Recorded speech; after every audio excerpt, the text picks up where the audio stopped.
Bab 531. Sai, Tang Wulin menghela nafas. Sebagai soal fakta, dia sangat bersedia menjadi murid Mu Ye. Mengesampingkan semuanya, masakan Mu Yue sendiri sudah memenangkan Tang Wulin.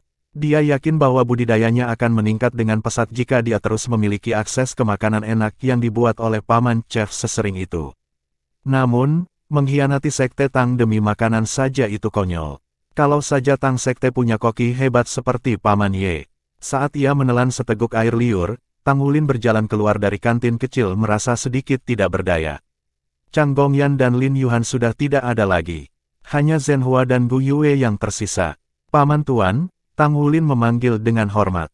Zhen Hua tersenyum lembut. Bagaimana pembicaraan dengannya? Tang Wulin berkata dengan sedikit canggung, aku khawatir aku tidak bisa berjanji pada paman Ye apa yang dia inginkan sehingga dia pergi. Kurasa dia mungkin sedikit marah. Zhen Hua tertawa terbahak-bahak dan menjawab, jangan khawatir, jangan khawatir. Dia pemarah seperti itu. Dia sudah begitu tua tapi dia masih berperilaku seperti anak kecil. Abaikan dia, saya akan berbicara dengannya nanti. Itu sedang berkata, aku harus berterima kasih kepada kalian berdua hari ini, terutama Gu Yue karena menyelamatkan hidupku. Petik 2. Gu Yue segera menggelengkan kepalanya. Tidak, Yang Mulia, saya melakukannya tanpa sadar. Zhen Hua tersenyum ringan dan menjawab, jika bukan karena penyelamatan alam bawah sadar Anda, saya khawatir saya akan terluka parah bahkan jika saya tidak mati.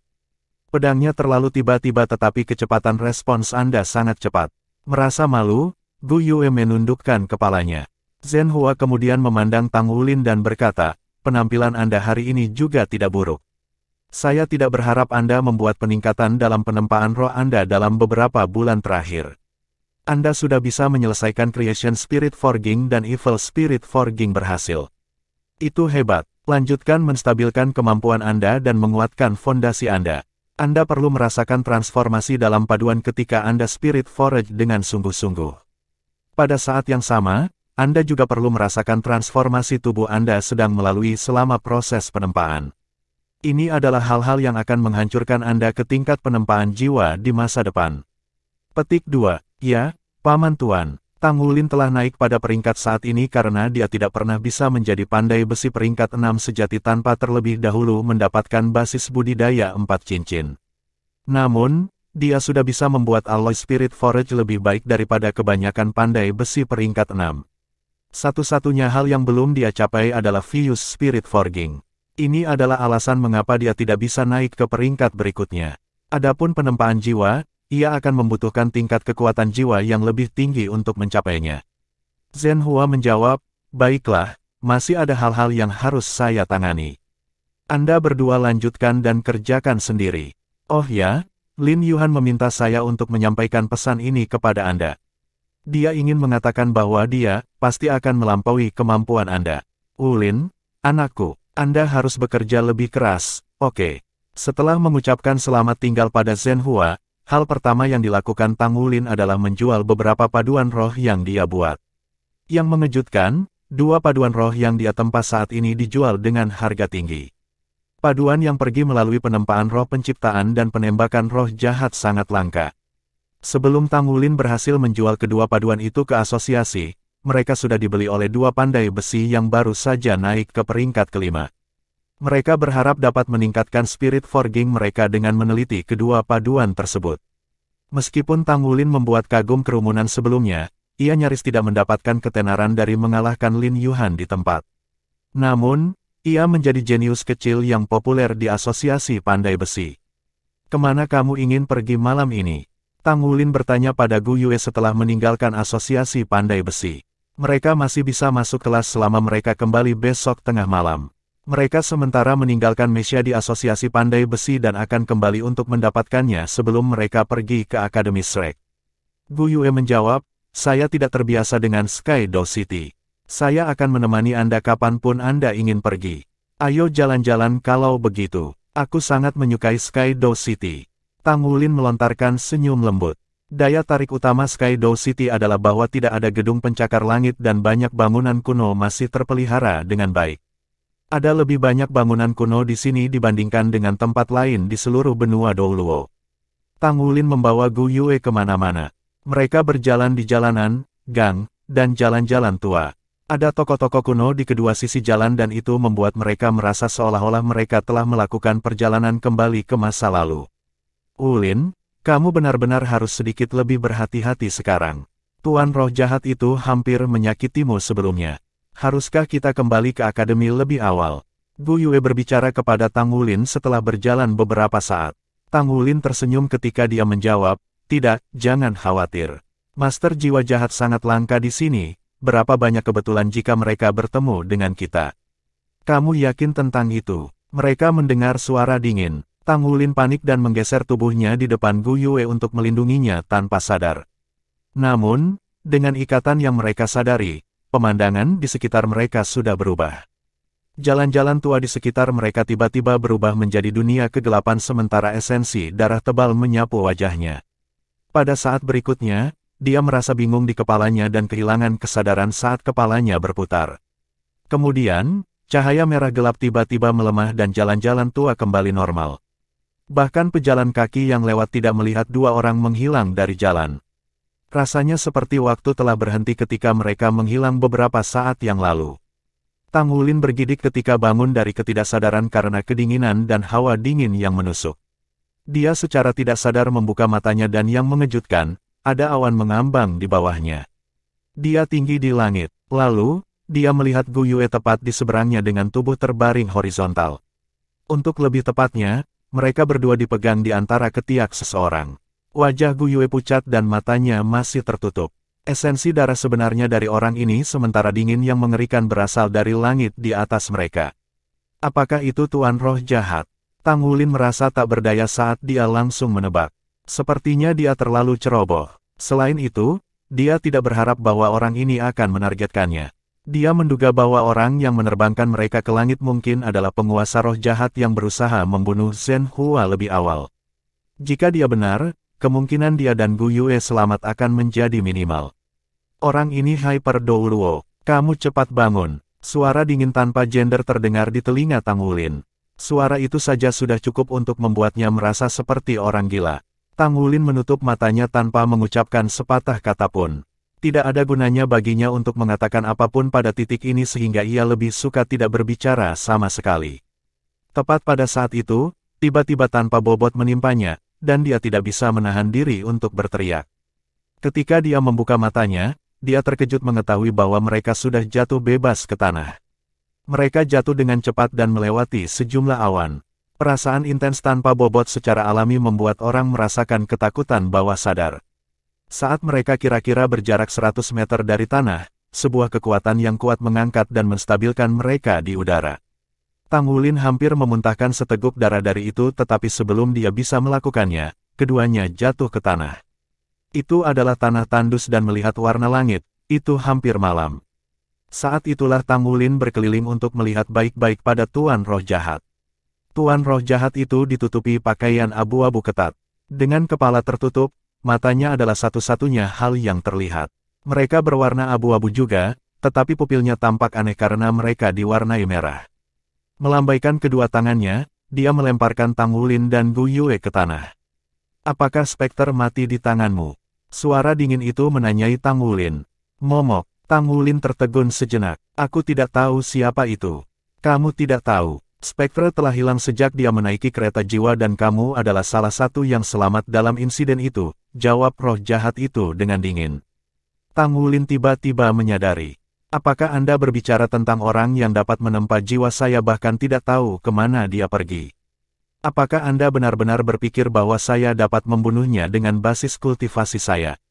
Tuan roh jahat tertegun. Masuk akal, anak ini hanya seorang master jiwa cincin 3 sementara Spekter adalah kaisar jiwa cincin 6. Selain itu, tuan jiwa jahat lebih licik dibandingkan dengan tuan jiwa biasa. Ini saja akan memberi mereka cukup keuntungan ketika mereka melawan guru jiwa biasa pada tingkat yang sama. Tang Wulin duduk dan menyadari bahwa dia bebas. Itu bukan karena penculiknya yang baik tetapi sebaliknya, itu karena kesenjangan antara basis budidaya mereka begitu besar sehingga penculik mereka berpikir tidak perlu untuk membatasi mereka berdua. Hal pertama yang dilakukan Tang Wulin adalah bergegas ke Gu Yue. Dia menyentuhnya dan napasnya stabil. Namun, dia masih tidak sadarkan diri. Dia berdiri tegak ketika dia mencoba memikirkan jalan keluar. Karena tuan roh jahat ini membuat mereka tetap hidup, itu merupakan indikasi bahwa mereka mungkin masih berguna baginya. Ini berarti bahwa mereka mungkin masih memiliki kesempatan untuk keluar dari hidup-hidup ini. Senior, mengapa kamu menangkap anak-anak seperti kita? Tang Wulin bertanya dengan rasa ingin tahu dengan kemurnian dan kebingungan yang tak terkendali di matanya. Anak-anak, Tang Wulin, Presiden kelas pengadilan luar Akademi Shrek, kelas 1 kelas 1. Kakek Scarlet Dragon Dou Luo Zuoxi yang memimpinmu dan temanmu mengalahkan kelas 1 kelas 1. Kau bahkan mengalahkan Akademi Insinyur Teknik Kekaisaran Sun Moon selama final ujian. Apakah saya benar? Suara dingin itu berbicara dengan tenang. Diam-diam Tang Wulin terkejut, dia tidak menyangka penculiknya akan menyelidikinya dengan saksama. Senior, Yang Mulia, mengapa Anda menyelidiki orang tidak penting seperti saya? Hanya karena kamu tidak penting sekarang tidak berarti bahwa kamu akan tetap tidak signifikan selamanya. Bukankah keahlian Shrek untuk melatih bakat seperti kamu? Masa depan apa yang dimiliki Shrek jika mereka membekapmu anak-anak kecil dalam buayan? Kata sang roh jahat dengan tenang. Tang Wulin memaksakan senyum. Apakah kamu menggertak yang lemah sekarang? Panggil Zhenhua di komunikator jiwanya. Tuan roh jahat itu benar-benar mengabaikan apa yang dia katakan. Bab 532. Tang Wulin tertegun. Penculiknya hanya menangkap mereka untuk memikat pamannya di sini. Dia mengeluarkan komunikator jiwanya dan mengintip tuan roh jahat. Namun, Tang Wulin segera mencengkeram tangan kanannya dan menghancurkan komunikator jiwanya. Menamparkan, tamparan datang ke arahnya seperti kilat. Tang Wulin bahkan tidak memiliki kesempatan untuk menghindarinya saat ia terbang dari dampak tamparan itu. Sisi kiri wajahnya bengkak parah dan rasanya seperti ditabrak oleh kereta jiwa yang bergerak dengan kecepatan penuh. Dia hanya bisa merasakan mati rasa di kepalanya ketika telinganya berdengung. Namun, dia tidak menyesal sama sekali. Dia tidak bisa memanggil komunikator jiwa Zhenhua. Dia akan membahayakan tuan pamannya saat dia melakukan itu. Di sisi lain, jika paman masternya terpikat di sini, dia dan Gu Yue akan kehilangan semua nilainya dan mati lebih cepat dari yang mereka duga. Pikiran Tang Wulin selalu sangat jelas ketika kemungkinan melawannya. Kali ini tidak ada perbedaan. Saat ia menabrak tanah dengan keras, kepalanya seperti bulu halus dan segala sesuatu di sekitarnya kabur. Dia berusaha berdiri tetapi anggota tubuhnya tidak benar-benar menanggapi perintahnya. Setelah mencoba beberapa kali, ia masih bertelungkup di tanah. Tuan roh jahat menggeser topengnya dan mata abu-abunya tiba-tiba berubah merah. Hampir segera, dia sudah berada di sisi Tang Wulin. Sambil berjongkok, dia mengulurkan jari untuk menghapus sebagian darah di sudut bibir Tang Wulin. Kemudian, dia melepaskan bagian bawah topengnya untuk mengungkapkan dagunya yang halus. Bibirnya sangat terang, sangat cerah sehingga agak aneh. Kemudian, dia memasukkan jarinya ke mulutnya dan mengisap setetes darah Tang Wulin ke mulutnya. Pada saat berikutnya, tubuhnya gemetar dan pupilnya menyusut ke titik jarum. Dia berdiri dan ketika dia terhuyung beberapa langkah mundur, raut wajahnya ketika dia melihat Tang Wulin benar-benar berubah. Bagaimana ini mungkin? Kamu hanya penatua jiwa yang tidak penting. Bagaimana mungkin kamu memiliki darah yang begitu murni, dan esensi darah yang begitu kaya? Itu hebat, ini terlalu besar, ini murni energi yang dari darah seorang anak laki-laki. Haha, hahaha. Itu hebat. Apa yang hebat tentang Zhenhua? Selama aku menelan darahmu, aku akan menjadi normal sekali lagi. Aku tidak harus menanggung siksaan jiwa yang ditempa di lautan darah lagi. Hahaha, aku berubah pikiran, aku akan menyedotmu kering, darah. Petik 2. Dia tertawa di bagian atas paru-parunya. Suaranya tidak lagi sedingin itu. Sekarang suara seorang wanita. Dia melangkah maju dan ketika dia tiba di depan Tang Wulin sekali lagi, dia meraihnya dari tanah. Nak, aku bertaruh kamu tidak melihat ini datang. Upaya kamu untuk melindungi Zhenhua mengungkapkan rahasia darahmu. Jangan khawatir, aku tidak akan membunuhmu. Aku akan menjadikanmu hamba darahku. Menilai dari seberapa sekuat garis keturunanmu, kau masih akan memiliki tubuh yang hebat untuk pelayan darah bahkan jika aku menyedot semua darahmu. Hebat, ini hebat. Aku tidak pernah berharap keberuntunganku menjadi sebagus ini.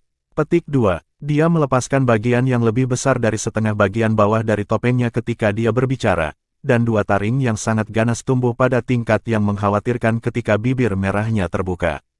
Tang Wulin berusaha melawan tetapi tubuhnya tertutup oleh rasa dingin yang tidak diketahui. Tidak peduli seberapa kaya esensi darahnya, dia tidak bisa menghentikan dingin yang membatasi. Kemudian, dia menjilat taringnya dengan lidah merah jambu.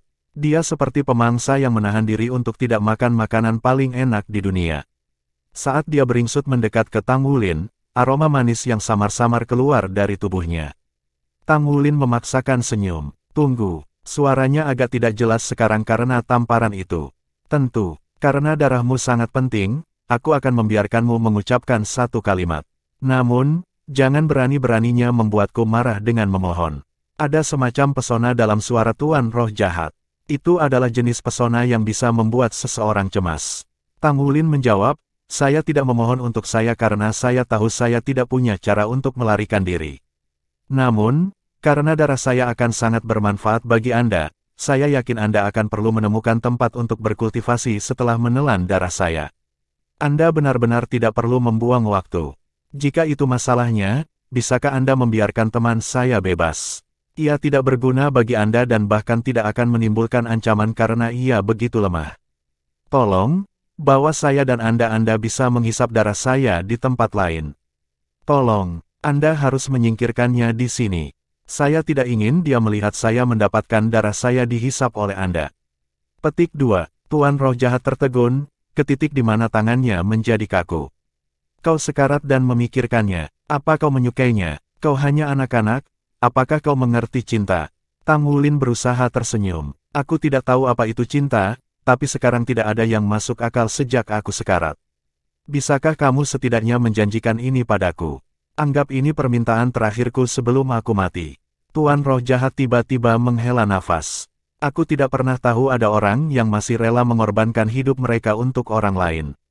Kamu orang yang baik, tidak heran darahmu begitu murni. Aku selalu berpikir bahwa semua pria di dunia ini curang. Jadi, sebenarnya adalah mungkin untuk tetap murni tanpa dipengaruhi oleh hal-hal duniawi ketika seseorang masih muda. Saya menginginkan darah Anda bahkan lebih sekarang. Petik 2. Awalnya, Tang Wulin masih berharap ketika dia mendengar apa yang dikatakannya pada awalnya. Namun, kalimat terakhir itu menghancurkan semua harapannya. Baiklah kalau begitu, aku akan mengabulkan permintaanmu. Aku akan membebaskannya, tapi siapa yang akan membiarkanmu pergi kalau begitu? Suara yang terdengar tidak masuk akal muncul entah dari mana. Suara itu terdengar dari segala arah dan sumbernya tidak dapat diidentifikasi. Namun, begitu suara itu muncul, ruang di sekitar mereka mulai bergetar ketika aura penekan terasa di setiap inci di sekitar mereka. Kemudian, tekanan mengerikan yang mengerikan langsung menyegel ruang di sekitar mereka. Master jiwa jahat itu segera berbalik untuk melihat siluet besar beringsut langkah demi langkah ke arahnya. Bagaimana ini mungkin? Dengan persepsi kuat saya, bagaimana saya tidak merasakan kehadirannya sebelum ini? Kenapa aku tidak merasakan apa-apa ketika ada seseorang yang begitu dekat? Petik 1. Dia bisa merasakan bahaya dari roh dan jiwa orang ini karena perlahan merayap di tulang punggungnya dan menyebar ke kepalanya. Sudah lama sejak Tuan Roh Jahat merasakan itu. Kekuatan ganas yang berasal dari siluet besar berasal dari perpaduan partikel darah yang tak terhitung jumlahnya. Dia menjulang lebih dari 2, tinggi 4 meter dan bahu sangat lebar. Juga, dia terlihat jauh lebih kuat dari orang biasa. Setelah diperiksa lebih dekat, Tuan Roh Jahat melihat wajah seorang pria parubaya. Wajahnya jantan dan dingin, sementara kulitnya kecoklatan. Rasanya seperti tubuhnya ditutupi paduan, dan matanya tampak seperti kristal kuning tanpa emosi. Ini adalah pertama kalinya Tuan Roh Jahat melihat warna seperti ini di mata. Kamu siapa? Suara Tuan Roh Jahat mendapatkan kembali kualitasnya yang dingin ketika dia melemparkan Tang Wulin ke tanah dan mengangkat tangannya. Dia melakukan ini karena dia bisa dengan jelas merasakan ancaman yang berasal dari lawan yang berdiri di depannya. Yang bisa dirasakan Tang Wulin hanyalah hawa dingin yang menyebar ke seluruh tubuhnya. Dia pingsan, merasa tidak puas. Kau tidak berhak tahu siapa aku. Tubuh agung itu berjalan mendekatinya ketika aura penekan dari tubuhnya semakin kuat. Tuan Roh Jahat mengejek dan cahaya merah di matanya tiba-tiba tumbuh lebih kuat. Cahaya berdarah intens keluar dari tubuhnya dan saat dia melambaikan tangan kanannya, pedang berdarah tipis muncul. Setelah sedikit getaran, bintik-bintik merah yang tak terhitung jumlahnya muncul di langit, mengelilingi tubuh Master Roh Jahat yang berada di tengah-tengah itu semua. Awalnya, mereka adalah bintik-bintik kecil tetapi ketika mereka tumbuh, mereka mulai terlihat seperti mata dingin, kejam, dan berdarah. Gelombang energi darah yang kuat merajalela saat puluhan ribu bola berdarah keluar dari mata berdarah yang mengincar pria besar itu. Pria besar itu akhirnya menghentikan langkahnya. Segera setelah dia berhenti berjalan, dia menginjak kaki kanannya dengan keras ke tanah, menciptakan suara keras yang sepertinya mendistorsi ruang di sekitar mereka. Bola berdarah melesat dengan kecepatan yang mengkhawatirkan, tetapi saat mereka berada 10 meter dari pria besar itu, lapisan emas gelap tiba-tiba muncul. Bab 533. Udara meletus dengan ledakan yang tak terhitung jumlahnya.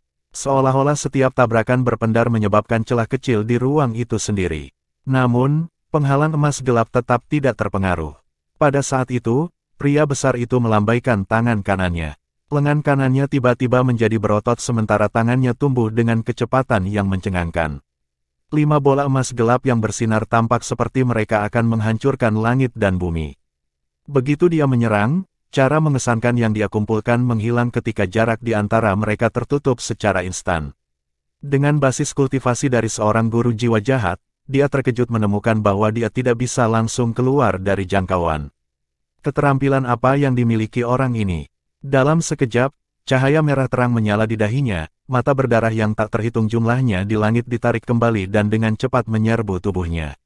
Seluruh tubuhnya ditutupi baju besi merah darah.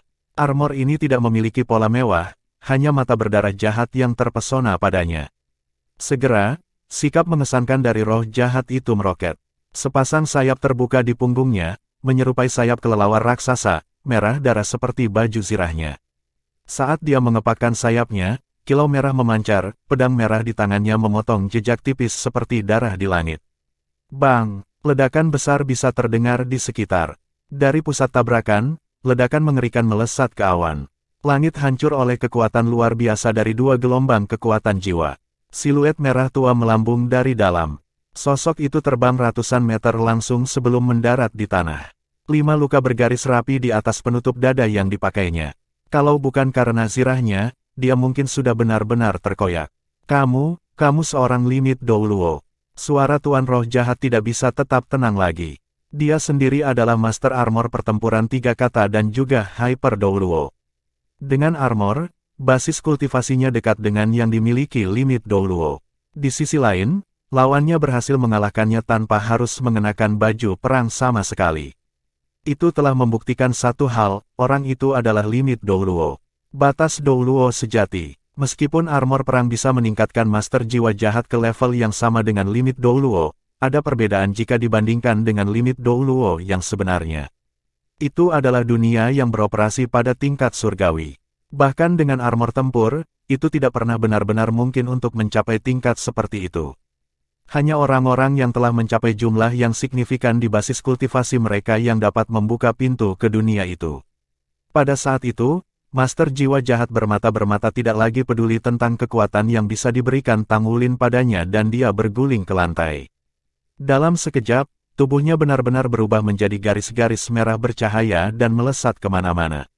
Alih-alih melarikan diri ke satu arah tertentu, pita-pita bercahaya tersebar ke segala arah. Sama seperti itu, Tuan Roh Jahat telah menghilang dan tidak terlihat. Anehnya, pria besar itu tidak mengejarnya. Sebagai gantinya, dia berjalan perlahan menuju Tang Wulin dan Gu Yue.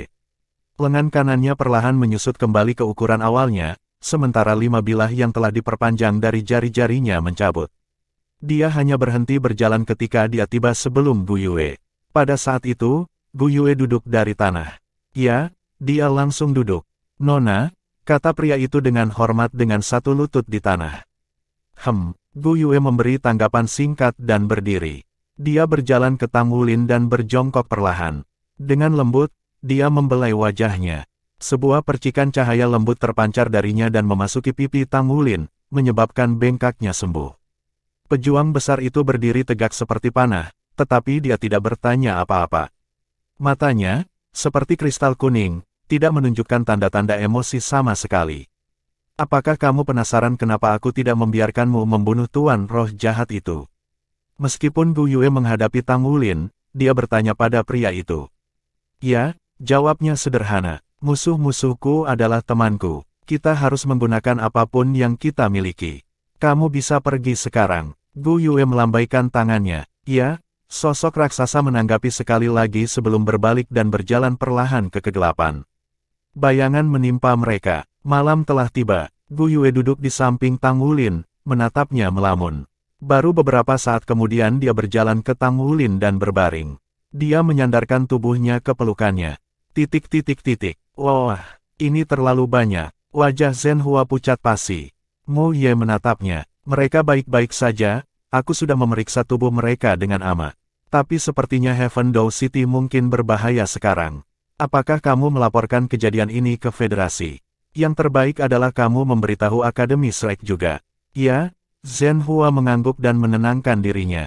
Untungnya, mereka baik-baik saja, tetapi melihat kondisi adegan, tampaknya seolah-olah ada pertarungan antara tuan. Selain itu, gelombang unsur di udara sangat kuat. Ini pastinya pertarungan antara tingkat Hyper Douluo para ahli. Master jiwa jahat itu pasti telah melarikan diri. Mungkinkah orang-orang dari Akademi Shrek yang ada di sana? Mu Ye bertanya pada Zhen Hua. Zhen Hua menggelengkan kepalanya. Tidak mungkin. Aku sudah bertanya pada Shrek. Aku akan mengirim mereka kembali sendiri setelah Wulin bangun. Sepertinya bocah ini juga menjadi target Master Roh Jahat. Jangan biarkan dia meninggalkan akademi secara sewenang-wenang di masa depan. Penguasa jiwa jahat tidak akan berani membuat masalah dalam Shrek. Shrek memiliki seseorang tertentu yang melindungi tempat itu setelah semua. Petik 2. Tang Wulin merasakan kehangatan di dalam dirinya ketika dia bangun dari ketidaksadaran. Itu adalah sensasi yang tak terlukiskan, menghibur. Begitu dia duduk, tanpa sadar dia menyentuh pipi dan dadanya. Dia kemudian melihat dekorasi di sekitar ruangan. Aku masih hidup, itulah tanggapan pertamanya. Dia kemudian dengan cepat memeriksa tubuhnya. Darahnya masih ada di sana, tidak lagi terkuras. Perasaan gembira dan gembira menyebar di seluruh dirinya. Tidak ada rasa sakit atau ketidaknyamanan di tubuhnya sama sekali. Dengan cepat, dia turun dari tempat tidur dan pergi ke jendela, menarik kembali tirai untuk melihat keluar. Bukankah ini asosiasi pandai besi? Baru pada saat itulah dia menyadari bahwa dia sekarang berada di tangan yang aman. Hal terakhir yang bisa diingatnya adalah saat ketika roh jahat itu mengusirnya. Dia samar-samar mengingat suara yang dalam dari seorang pria yang berbicara pada saat itu. Pasti orang itu yang mengancam tuan roh jahat. Tapi siapa itu? Apakah dia yang menyelamatkan kita? Petik 1. Dengan banyak pertanyaan di benaknya, Tang Wulin mendorong pintu hingga terbuka dan menabrak Zhen Hua tepat ketika dia hendak memasuki ruangan. Kamu sudah bangun. Zhen Hua mengangkat tangannya dan menekannya ke dada Tang Wulin untuk memeriksa kondisi fisiknya. Bocah itu bersemangat tinggi sekarang. Tang Wulin berkata dengan gembira, Paman Tuan. Dia berhasil bertahan hidup. Bagaimana mungkin hatinya tidak dipenuhi dengan kegembiraan dan sukacita ketika dia melihat Zhen Hua lagi. Zhen Hua menghela nafas. Ini salah paman tuanmu bahwa kau harus menanggung risiko yang sangat besar. Aku tidak berharap tuan roh jahat benar-benar berlama-lama. Tang Wulin berkata, Paman tuan, apakah kamu yang menyelamatkan kami? Di mana Gu Yue? Bagaimana dia sekarang? Dia baik-baik saja. Dia beristirahat di kamar lain. Bukan aku yang menyelamatkan kalian berdua. Pada saat kami tiba di sana, kalian berdua berbaring di tanah dan tuan roh jahat itu pergi. Apakah kamu ingat apa terjadi? Tang Wulin menggambarkan apa yang menimpanya sebelumnya. Mengisap darahmu. Sepertinya itu adalah master jiwa jahat yang menggunakan darah sebagai sumber kultivasinya. Mu Ye berjalan ke arah mereka dari arah lain. Paman Ye, Tang Wulin bahkan lebih lega ketika melihatnya. Zhen Hua berkata, kalian harus pergi ke kelas hari ini. Apakah aku benar? Kamu telah melewatkan kelas pagi kamu. Jika kamu mau, biarkan aku membawa kalian kembali ke akademi. Zhen Hua memiliki mobil terbang ketinggian pribadinya sendiri yang dapat mencapai kecepatan sangat tinggi. Itu jauh lebih cepat daripada Meisha rata-rata. Tang Wulin memandang Gu Yue sambil duduk di belakang mobil. Aku minta maaf karena membuatmu dalam masalah, kata Tang Wulin lembut padanya. Gu Yue menggelengkan kepalanya. Apakah kamu baik-baik saja? Apakah ada luka tersembunyi di tubuhmu? Tang Wulin bertanya dengan lembut. Aku baik-baik saja. Gu Yue menggelengkan kepalanya lagi. Tang Wulin berusaha bertanya lebih banyak, tetapi Gu Yue meletakkan telapak tangannya ke tangannya dan memegang tangannya. Tanpa tahu mengapa, Tang Wulin merasa damai segera setelah tangan kecilnya yang agak dingin memegang tangannya. Mereka berdua tidak mengatakan apa-apa, sementara Zhen Hua yang ada di depan jelas muram. Meskipun dia tidak banyak bicara tentang insiden itu, Tang Wulin dapat dengan jelas merasakan kemarahan yang dia tekan. Kecepatan mobil terbang ketinggian tinggi itu cepat, jauh lebih cepat daripada Meisha Tang Wulin. Yang mengejutkan Tang Wulin adalah bahwa mobil terbang Zhen Hua tidak hanya terbang langsung ke kota Shrek tetapi langsung menuju Akademi Shrek. Itu mendarat perlahan ketika mereka tiba di luar pintu masuk akademi. "Wulin, ini untukmu. Pergi ke kelas sekarang." Zhen Hua berbalik dan memberi Tang Wulin cincin. Itu berbeda dari cincin spasial pertamanya. Cincin ini memiliki warna hijau giok magis, dan memiliki batu perak. Itu memiliki penampilan sumber kehidupan yang kaya yang siap berkembang dan tampak sangat indah. Tang Wulin mencobanya dan menemukan bahwa itu pas di jari kelingking tangan kirinya. "Paman Tuan, ini, bab 534. Zhen Hua berkata, "Ini aku, paman tuanmu yang menyeret kalian ke sini. Mari kita anggap ini sebagai kompensasi kecil untukmu. Meisha-mu ada di sana." Tang Wulin langsung kaget dengan ini. Dia tahu persis apa yang dimaksud Zhen Hua ketika dia mengatakan Meisha-nya ada di sana. Itu berarti bahwa penyimpanan cincin itu cukup untuk menampung Meisha kuningnya. Itu adalah harta yang sangat berharga. Cincin spasial pada tingkat itu sangat langka di seluruh benua. "Paman Tuan, ini tak ternilai. Saya tidak bisa menerimanya." Tang Wulin berusaha menolak hadiah itu. Tang Wulin tampak bingung pada awalnya. "Baiklah kalau begitu, kalian bisa pergi sekarang." Tang Wulin tertawa kecil. "Aku akan mengambilnya." Zhen Hua tidak bisa menahan lagi dan tertawa terbahak-bahak. "Dasar pelit, tersesat sekarang." Tang Wulin dan Gu Yue keluar dari mobil dan segera berlari menuju akademi. Mereka masih harus menghadiri kelas. Ekspresi Zhen Hua menjadi serius lagi ketika dia melihat mereka pergi. Dia kemudian berkata kepada pengemudi, "Pergi ke pelataran dalam." Kendaraan itu naik sekali lagi. Meskipun mereka sudah berada di area Akademi Shrek, tidak ada yang bisa menghentikan mereka melakukan itu. Mobil terbang itu melaju cepat dan tiba di pelataran dalam Akademi Shrek dalam beberapa kedipan, berhenti di luar pintu masuk. Zhen Hua keluar dari mobil, mengambil langkah panjang saat dia berjalan menuju pelataran dalam. Mobil terbangnya yang sangat tinggi dapat mengakses hampir di mana saja di benua ini, tetapi tidak di sini. Itu adalah pelataran dalam Akademi Shrek, jadi dia harus keluar dari mobil sebagai bentuk penghormatan kepada Shrek. Zhen Hua mulai berjalan alih-alih terbang ketika dia tiba di tepi Danau Sigat. Mengambang di permukaan air, ia mencapai pantai Pulau Dewa Laut dalam beberapa saat. Di sana, dia berhenti berjalan dan menunggu dalam diam. Tidak butuh waktu lama bagi seseorang untuk keluar dari Pulau Dewa Laut. Anehnya, itu adalah Scarlet Dragon Dou Luo Zuoxi. "Ayo pergi. Master Pavilion sedang menunggumu," kata Zuoxi kepada Zhen Hua dengan anggukan. Zhen Hua sedikit mengangguk sebagai jawaban. Dengan Zuoxi memimpin, mereka berjalan ke Pulau Dewa Laut. Di tengah laut Pulau Dewata berdiri sebuah rumah kayu besar yang dibangun bersandar pada sebuah pohon besar. Dapat dikatakan bahwa bangunan ini bukan hanya inti dari pulau itu, tetapi juga dari Akademi Shrek, dan bahkan inti dari kota Shrek. Karena rumah emas ini bersandar pada pohon besar adalah kursi otoritas tertinggi pulau itu, Pavilion Dewa Laut. Master Pavilion Dewa Laut adalah Grandmaster sejati Akademi Shrek. Dia adalah salah satu yang paling kuat dan berpengaruh di negeri itu, salah satu dari sedikit yang memiliki posisi seperti itu. Bahkan Federasi akan meminta pendapat guru Pavilion Dewa Laut ketika ada keputusan penting yang harus dibuat. Alasannya sederhana, kekuatan. Interior rumah kayu itu keras. Jika orang luar berkunjung, mereka tidak akan pernah berharap Pavilion Dewa Laut, rumah dari seseorang yang dianggap paling kuat, menjadi sangat sederhana. Sudah ada 8 orang yang duduk di kedua sisi meja kayu panjang. Setelah kursi utama terisi, ada 9 semuanya. Zuoxi memberi isyarat kepada Zhen Hua untuk duduk. Jelas bahwa ini bukan pertama kalinya Zhen Hua di sini ketika dia berjalan ke kursi terakhir di atas meja dan mengambil tempatnya. Zuoxi masuk dan duduk di kursi keempat di sebelah kiri. Jika Tang Wulin ada di sana, dia akan terkejut menemukan pria muda yang sedang duduk di kursi utama.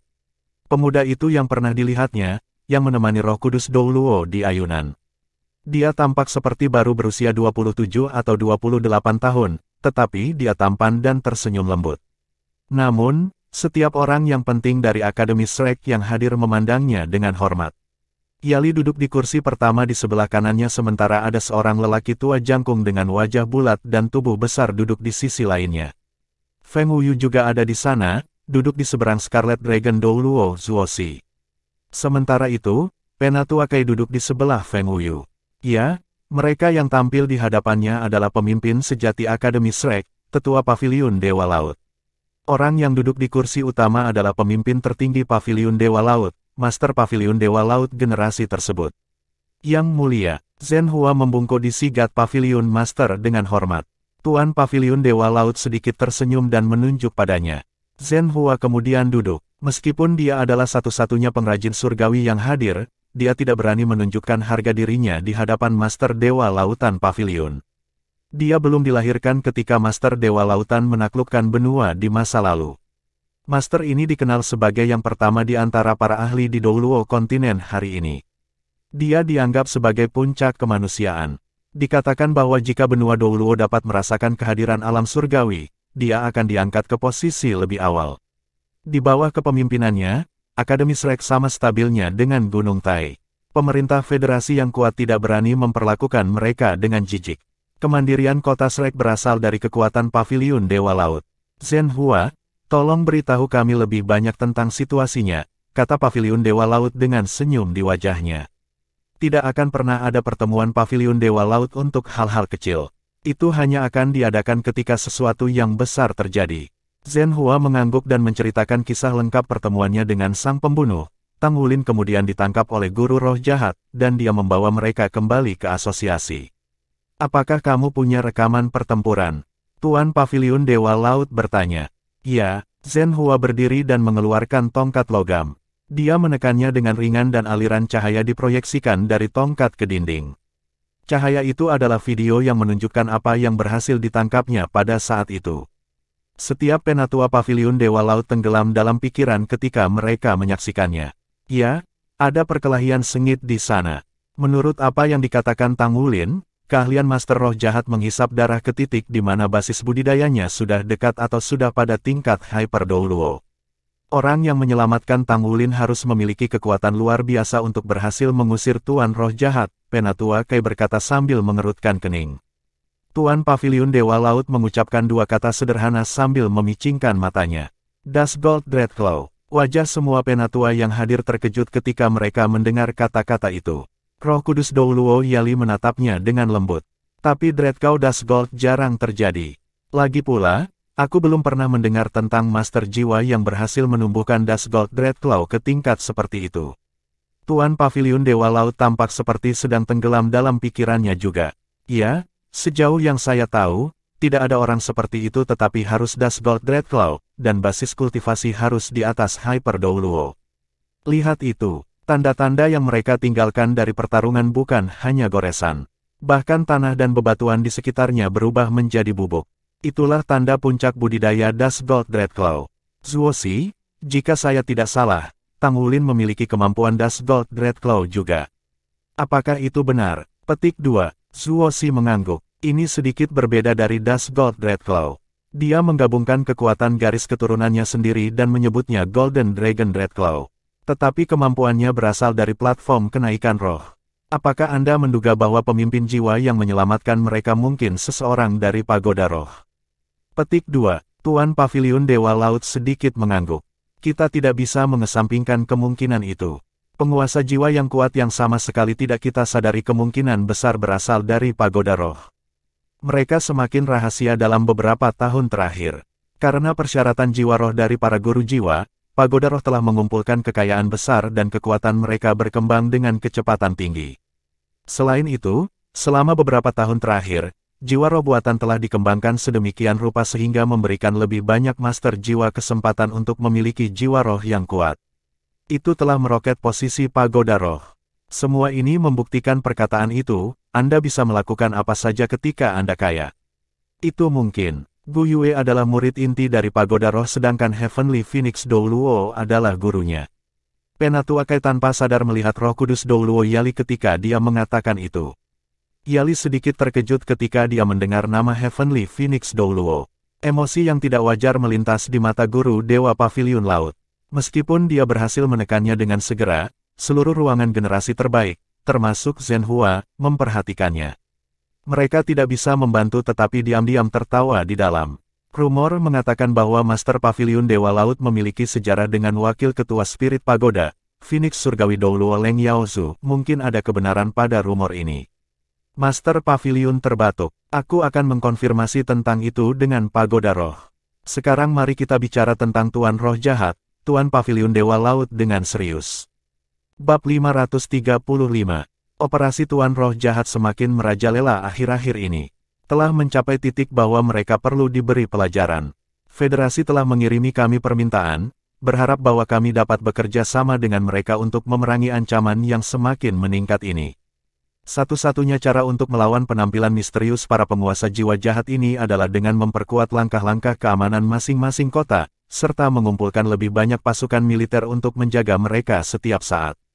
Petik 2. Master Paviliun Dewa Laut melanjutkan, kami akan menyetujui aplikasi federasi sementara murid-murid pengadilan dalam akademi akan membantu dalam pengepungan terhadap tuan-tuan roh jahat.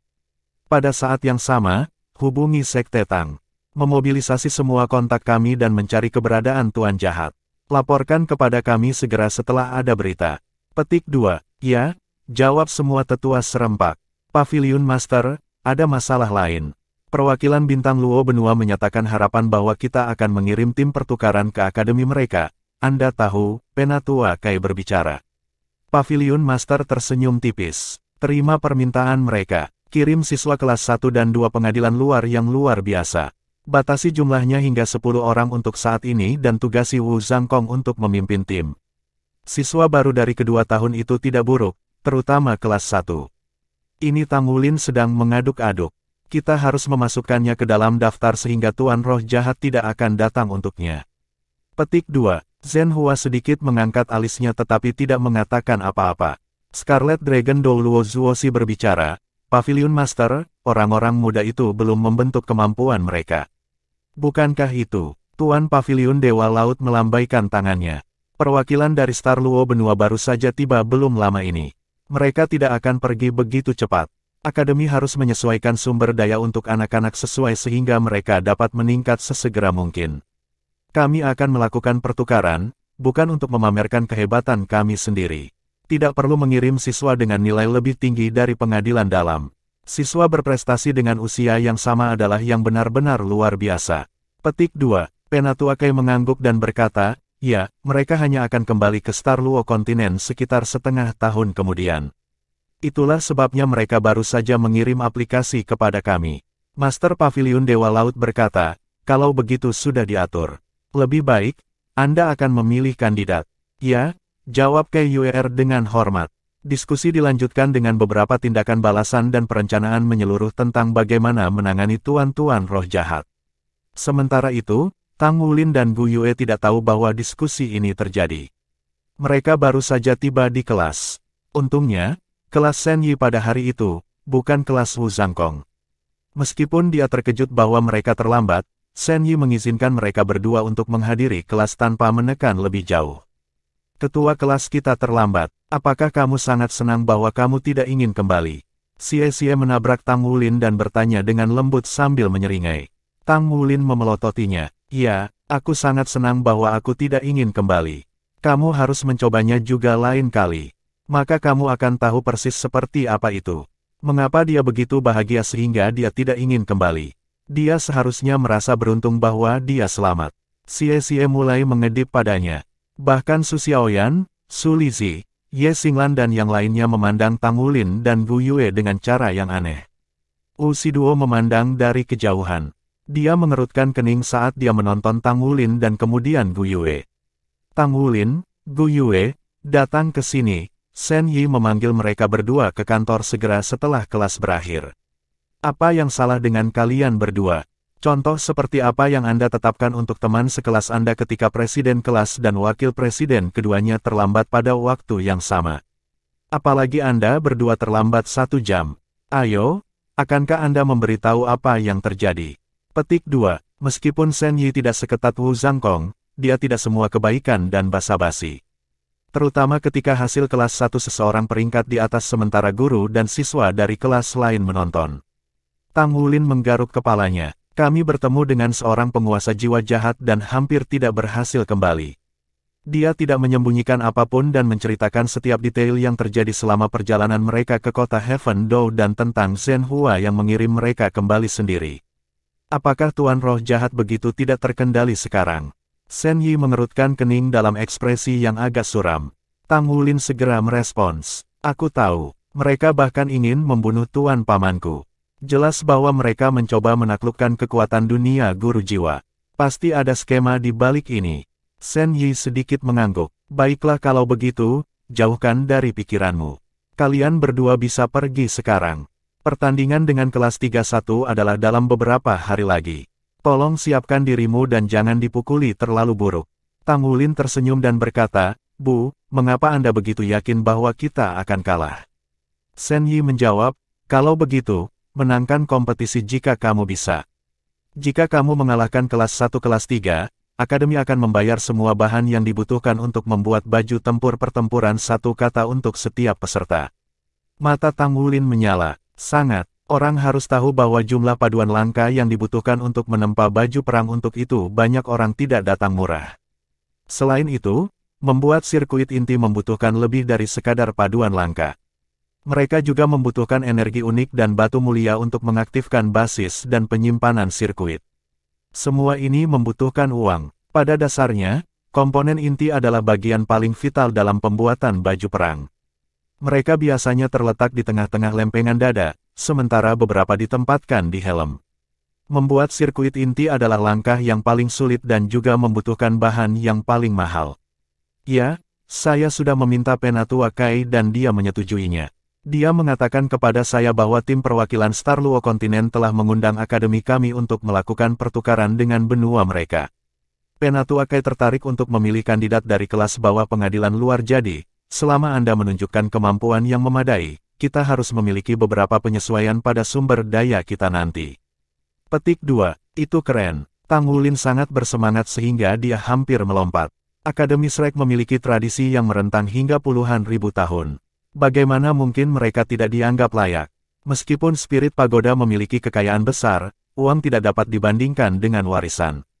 Waktu yang mereka luangkan untuk mencapai penguasaan armor 1 kata akan sangat dipersingkat jika akademi dapat memberi mereka sumber daya dan dukungan yang diperlukan. Kemana kamu pergi? Gu Yue bertanya pada Tang Wulin saat mereka berjalan keluar pintu. Tang Wulin menjawab, saya akan pergi ke tempat kultivasi khusus untuk berlatih. Saya akan berada di sana sepanjang malam. Saya kira kita tidak lagi harus bekerja pada koordinasi dan rutinitas kita. Kita akan bekerja pada metode pertempuran bersama dan berlatih dengan istirahat besok dan lusa. Mari kita lakukan semuanya. Mungkin kita benar-benar memiliki kesempatan untuk mengalahkan senior kelas 3 kita. Petik 2. Peluangnya tipis. Bahkan dengan kita semua digabungkan, kita tidak bisa melawan Master Armor pertempuran 1 kata saat itu. Jangan lupa bahwa master dari akademi kita tidak sebanding dengan mereka yang berasal dari dunia luar. Selain itu, tidak mungkin bagi kita untuk menjadi master dalam waktu sesingkat itu. Gu Yue menuangkan air dingin pada antusiasme Tang Wulin. 2 siswa dari kelas 3 yang memiliki baju perang 1 kata lengkap adalah hambatan terbesar yang harus mereka hadapi. Mari kita coba yang terbaik kalau begitu, kata Tang Wulin sambil merasa tidak berdaya. Kelas pertama dan kedua menegangkan selama beberapa hari, terutama bagi siswa yang akan ikut serta dalam pertandingan dengan kelas 3. Suasana terpanjang dapat ditemukan di asrama siswa yang bekerja. Mereka terjaga sepanjang malam selama 2 hari berturut-turut untuk membahas rencana mereka. Akan ada total 10 poin yang tersedia sepanjang 3 putaran. Laga 1 lawan 1 bernilai 1 poin, WoW 2 lawan 2 bernilai 2 poin, sementara tim 7 orang yang menang akan mendapatkan 5 poin. Di babak terakhir, kemenangan akan mendapatkan 3 poin dan kinerja akan mengambil 2 poin. Mereka harus mencapai 6 poin untuk memenangkan pertandingan persahabatan. Dengan itu, akan lebih baik bagi mereka untuk mencetak gol di setiap babak. Ini berbeda dari pertandingan antara kelas 1 dan 2. Kompetisi persahabatan kali ini telah menarik perhatian setiap kelas di lapangan luar. Alasannya adalah sepanjang sejarah Akademi Shrek, hampir tidak ada tantangan yang mengambil lompatan besar. Menurut usia masuk akademik normal, perbedaan antara kelas 1 dan 3 adalah 6 tahun. Kesenjangan 6 tahun seperti surga dan bumi di antara para penguasa jiwa muda. Sementara itu, kelas 1 kelas 3 memiliki masalah sendiri. Ketua kelas, akademi jelas menghukum kita dengan mengatur hal seperti itu. Berani-beraninya bocah dari kelas 1 dan 2 menantang kita. Mereka pasti terlalu percaya diri. Seorang pemuda yang tubuhnya langsing dan yang wajahnya sedikit bejat berkata kepada pemuda lain pria sambil menyilangkan kakinya. Sebagai siswa kelas 3, usia rata-rata mereka sekitar 18 tahun. Orang yang dia panggil ketua kelas adalah seorang pria muda dengan tubuh besar dan wajah tidak canggih. Dia tidak bisa dianggap tampan, tetapi dia memiliki keagungan yang tak tergoyahkan. Hanya duduk di sana, dia membuat orang merasa aman. Dia seperti pilar seluruh kelas, mampu dengan mudah mengangkat langit bahkan jika surga akan runtuh.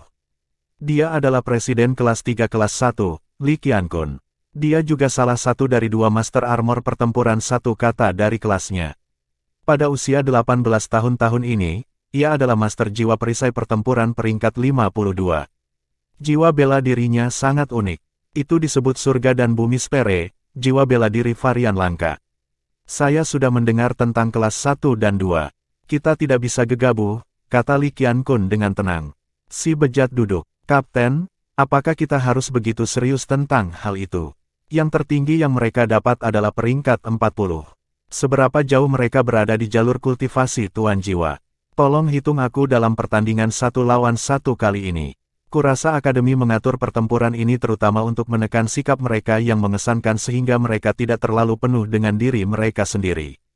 Pemuda bejat itu bernama Ye Wu, seorang guru jiwa pertempuran tipe agility. Spesialisasinya adalah perkelahian berkecepatan tinggi dari segala jenis, dan dia telah menyelesaikan 70% dari baju tempur satu kata. Dia berusia 17 tahun ini dan dia memiliki peluang bagus untuk menjadi murid pelataran dalam dengan menyelesaikan perlengkapan perangnya sebelum menginjak usia 20. Dia adalah anggota inti dari kelas 3. Bab 536. Ye Wu, kapan kamu akan berhenti bersikap sombong? Sebuah suara terdengar jelas. Ye Wu tanpa sadar menundukkan kepalanya saat mendengar pembicara. Dia langsung berdiri dan melihat ke arah mana asalnya. Aku hanya bercanda, Sister Mo. Aku sebenarnya menganggap ini sangat serius. Itu adalah seorang wanita muda yang mendekatinya. Dia memiliki rambut hitam panjang yang mengalir di punggungnya, meskipun tubuhnya hanya rata-rata. Wajahnya manis dan cantik, tetapi kilau di matanya menolak sikap dingin. Dia berjalan ke Li Qiankun dan duduk. Aku sudah bertanya tentang mereka. Kali ini setidaknya ada 2 tim keterampilan fusi jiwa bela diri di antara yang kecil. Salah satu dari mereka memiliki keterampilan fusi jiwa diri sementara yang lain memiliki keterampilan fusi bela diri sejati. Ada juga cahaya dan kegelapan, keterampilan fusi. Anggota tim utama memiliki basis budidaya di atas peringkat 40, sementara beberapa memegang beberapa baju besi pertempuran yang terbuat dari spirit alloy.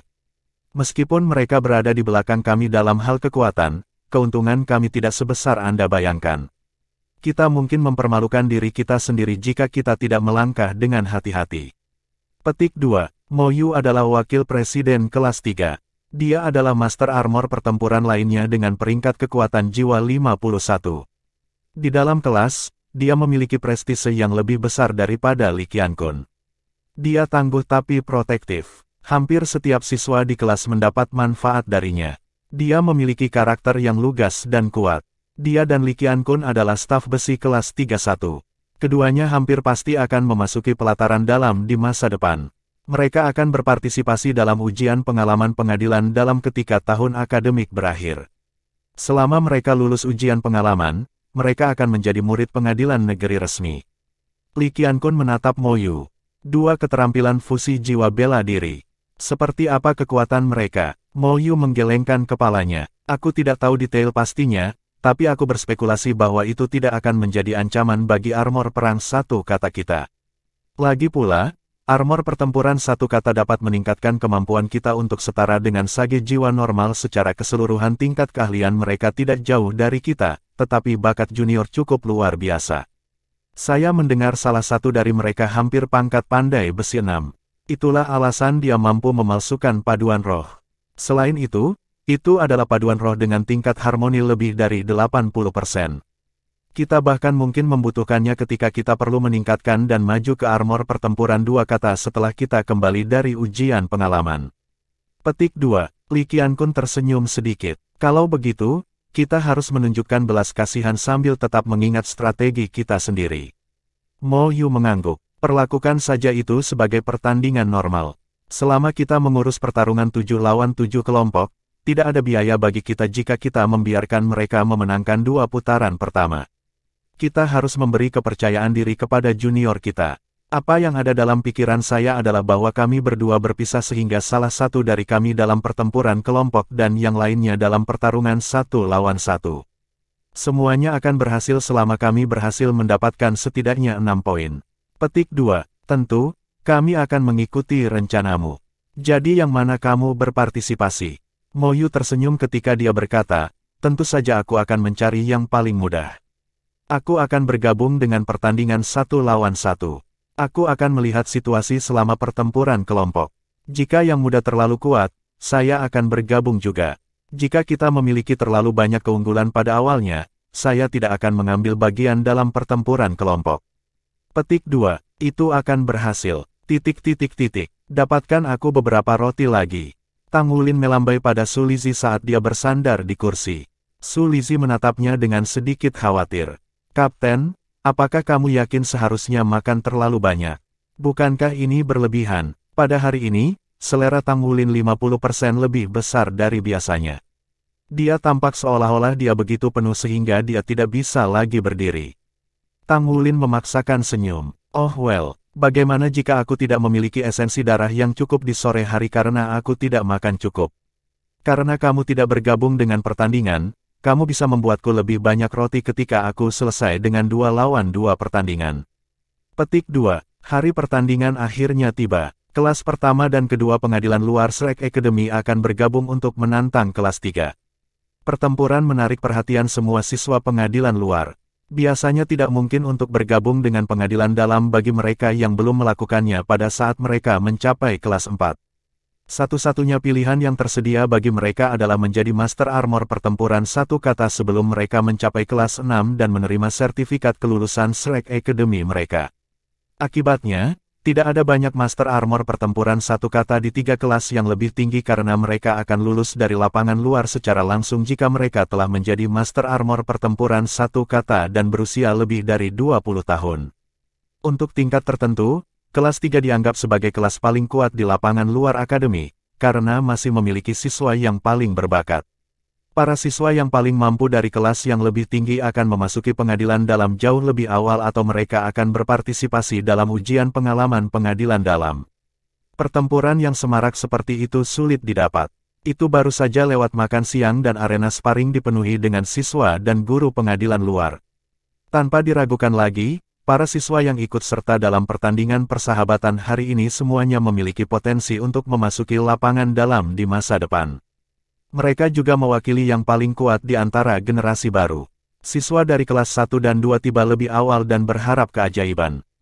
Sementara itu, siswa dari kelas 3 sepertinya jauh lebih santai. Mengingat perbedaan dalam kemampuan, ini hanya bisa menjadi pertandingan persahabatan. Tidak peduli bagaimana mereka menghitung, tidak ada kemungkinan bahwa siswa kelas 1 dan 2 bisa menang. Memang, para master jiwa yang memiliki jiwa bela diri yang luar biasa dan kemampuan yang kuat akan mampu tampil di atas peringkat mereka sendiri, tetapi ada batasnya. Hampir tidak mungkin untuk mengalahkan lawan yang merupakan Master Armor pertempuran 1 kata, karena tangan besar yang diberikan oleh armor pertempuran. Yuanen Yehui dan Yue Zhengyu telah tiba lebih awal. Keduanya memiliki banyak pengalaman dalam pertandingan ini. Akan memalukan jika kelas 2 kalah dari yang pertama. Mereka ingin membuktikan diri dalam kompetisi ini. Kepala pengadilan luar KUR tiba di podium. Roh Kudus Douluo Yali ada di sana, juga para guru dari pelataran luar. Dari pelataran dalam, baik Scarlet Dragon Douluo dan Blazing Dragon Douluo hadir. Tujuan utama mereka di sini adalah, secara alami, menonton Tang Wulin. Semua gelar Douluo dipimpin oleh Roh Kudus Douluo. Apakah kamu siap? Wu Zhangkong menatap siswa kelas 1 dan 2 yang berdiri di depannya dan berbicara dengan ekspresi dingin tanpa emosi. Kami siap. Semua orang berteriak serempak. Yuanen Yehui akan pergi untuk pertandingan 1 lawan 1. Kami tidak tahu formasi seperti apa yang akan mereka gunakan, tetapi kamu harus memberikan semua yang kamu miliki di babak ini. Jangan khawatir tentang pertarungan kelompok nanti. Cobalah yang terbaik untuk mengalahkan lawanmu. Ye Xinglan akan pergi di babak kedua dan Wu Shiduo akan pergi di babak ketiga. Petik 2. Iya nih. Ketiga gadis itu mengangguk bersamaan. Su Xiaoyan tersenyum dan berkata dengan lembut kepada Xie Xie, apakah kamu tidak malu pada dirimu sendiri? Lihat, kami para gadis yang akan berpartisipasi dalam pertandingan 1 lawan 1.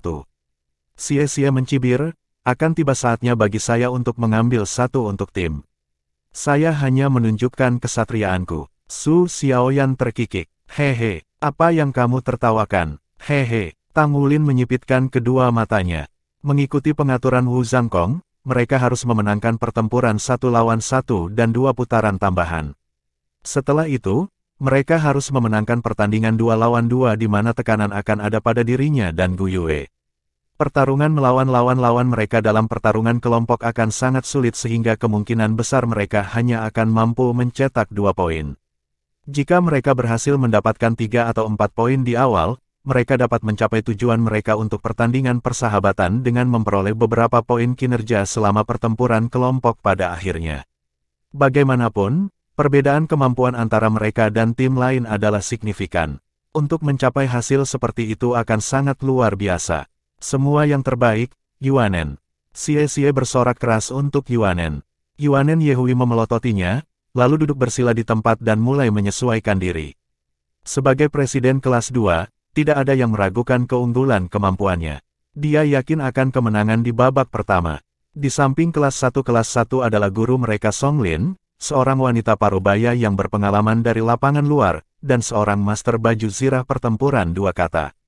Babak pertama. Pergilah, Wu Rui, kata Song Lin kepada anak laki-laki di depannya yang berusia sekitar 18 atau 19 tahun. Tenang mereka, Song Lin berbicara dengan senyum tenang. Jiwa bela diri Wu Rui adalah Heavenly Book. Kekuatan jiwa peringkat 48, ia adalah salah satu anggota tim yang paling kuat dari kelas 3. Dia adalah master jiwa pertempuran tipe kontrol. Namun, kekuatannya dalam pertempuran jelas bukan yang paling kuat dalam pertandingan 1 lawan 1. Bab 537. Song Lin tidak berencana untuk menyapu kompetisi persahabatan melawan tim kelas 1 dan 2 bersama. Untuk mencegah siswa yang lebih muda itu bukan ide yang baik. Karena itu ia memilih Wu Rui, yang kekuatan pertarungan pribadinya berada di peringkat 5 teratas di kelas untuk putaran pertama. Secara alami, dia berpikir bahwa mengalahkannya masih akan menimbulkan tantangan yang signifikan bagi siswa kelas 1 dan 2. Penatu Akai melangkah ke udara. Ada kilatan perak bercahaya saat dia tiba di cincin pertempuran. Tolong kirimkan peserta kamu untuk pertandingan 1 lawan 1. 2 siluet naik di kedua sisi arena sparring secara bersamaan, menimbulkan sorak-sorai dari para siswa dari semua kelas sekaligus. Wu Rui mendarat dengan lembut di atas ring pertempuran. Wajahnya elegan dan dia memiliki sikap damai. Dia memiliki satu tangan di depannya dan yang lainnya di belakang. Rambutnya disisir rapi. Dengan seringai halus di wajahnya, ia melangkah lebih jauh dengan melambai pada orang-orang di bawah cincin. Dia dikenal karena kecintaannya pada dunia pamer. Jika bukan karena akademi yang melarang hubungan romantis di antara para siswa di pelataran luar, ia akan membuat dirinya sibuk sejak awal. Yuanen Yehui mendarat dengan mantap di arena. Pakaiannya masih seperti anak laki-laki dan tidak ada yang aneh dengan penampilannya. Namun, bersorak mulai dari kelas 1 segera setelah dia memasuki cincin pertempuran. Wu Rui, kelas 1 kelas 3. Wu Rui menghadapi Yuanen dengan sedikit senyum, memperlihatkan gigi putihnya. Matanya tidak menunjukkan tanda-tanda provokasi atau kesombongan. Satu-satunya yang ingin dilihatnya adalah fasadnya yang cantik. Yuanen Yehui, kelas 2. Kata Yuanen dengan tenang. Wu Rui tersenyum dan berkata, oh, kamu adalah presiden kelas 1 kelas 1. Aku sudah mendengar tentangmu. Jiwa bela diri kembar adalah sebuah prestasi. Semua yang terbaik, oke. Yuanen Yehui tetap diam. Wu Rui terus berbicara, jangan memaksakan diri jika kamu tidak bisa mengatasinya. Jangan khawatir, sebagai seniormu, aku akan menunjukkan belas kasihan. Bagaimanapun, kita adalah teman sekolah. Rajin di masa depan dan akhirnya kamu mungkin akan mencapai tingkat saya. Petik 2. Di bawah cincin pertempuran, Song Lin merasa dia telah membuat keputusan yang buruk. Dia sekarang menyesal telah memasukkan Bluesterer ini ke babak pertama. Anak laki-laki itu cakap, tetapi dia adalah pembicara yang manis yang suka sekali menunjukkan pertunjukan. Dia sangat senang dalam pamer. Jelas bahwa dia tidak bisa menahan diri ketika dia memiliki audiensi begitu banyak siswa dari 6 kelas. Diam, kenapa kamu banyak bicara? Penatuakai merengut dan memotongnya secara langsung. Penatuakai, aku hanya mengungkapkan kepedulianku pada juniorku. Penatuakai memelototinya. Pertempuran dimulai sekarang. Hati-hati, saudara junior, Wu Rui masih berbicara manis, tapi Yuanen Yehui sudah maju. Dia adalah orang yang tidak banyak bicara dan lebih suka membiarkan tindakannya berbicara untuknya. Dia menginjak kaki kirinya dengan keras di tanah dan menembak seperti bola meriam. Di udara, tubuhnya mulai tumbuh dengan cepat. Itu adalah keterampilan jiwa ketiganya, Diamond Titan. Wu Rui tidak bisa membantu tetapi melebarkan matanya dengan heran ketika dia menyaksikan kecepatan pertumbuhannya yang luar biasa. Bahkan ketika melepaskan jiwa bela dirinya, dia tercengang ketika dia berbicara, apa? Itu luar biasa, raksasa. Yuanen Yehui memukul tinjunya ke udara. Sebelum pukulan itu bisa mendarat, angin jahat menerpa wajahnya. Itu adalah pertempuran antara sistem kontrol dan serangan. Wu Rui sangat percaya diri. Dengan kilatan tiba-tiba di depan wajahnya, sebuah buku tebal berwarna biru muncul di depannya. Buku itu membuka sendiri dan beralih ke halaman pertama. Entah dari mana, tanaman merambat hijau tua yang tak terhitung jumlahnya berlari dari halaman dan bergegas menuju Yuanen Yehui seperti binatang buas. Tanaman merambat sangat tebal, dan dengan tubuhnya yang sangat besar, mustahil bagi Yuanen Yehui untuk menghindarinya. Bahkan, dia tidak punya rencana bahkan berusaha menghindarinya. Dia melanjutkan gerakannya melawan Wu Rui saat tubuhnya menabrak tanaman merambat. Itu tidak terlalu pintar, saudara junior, seru Wu Rui sambil membalik-balik buku di tangannya. Dengan kilat, dia menghilang ke udara. Detik berikutnya, ia muncul kembali 10 meter jauhnya, lolos dari pukulan Yuanen Yehui. Sementara itu, tanaman merambat tebal telah membungkus tubuh Yuanen Yehui.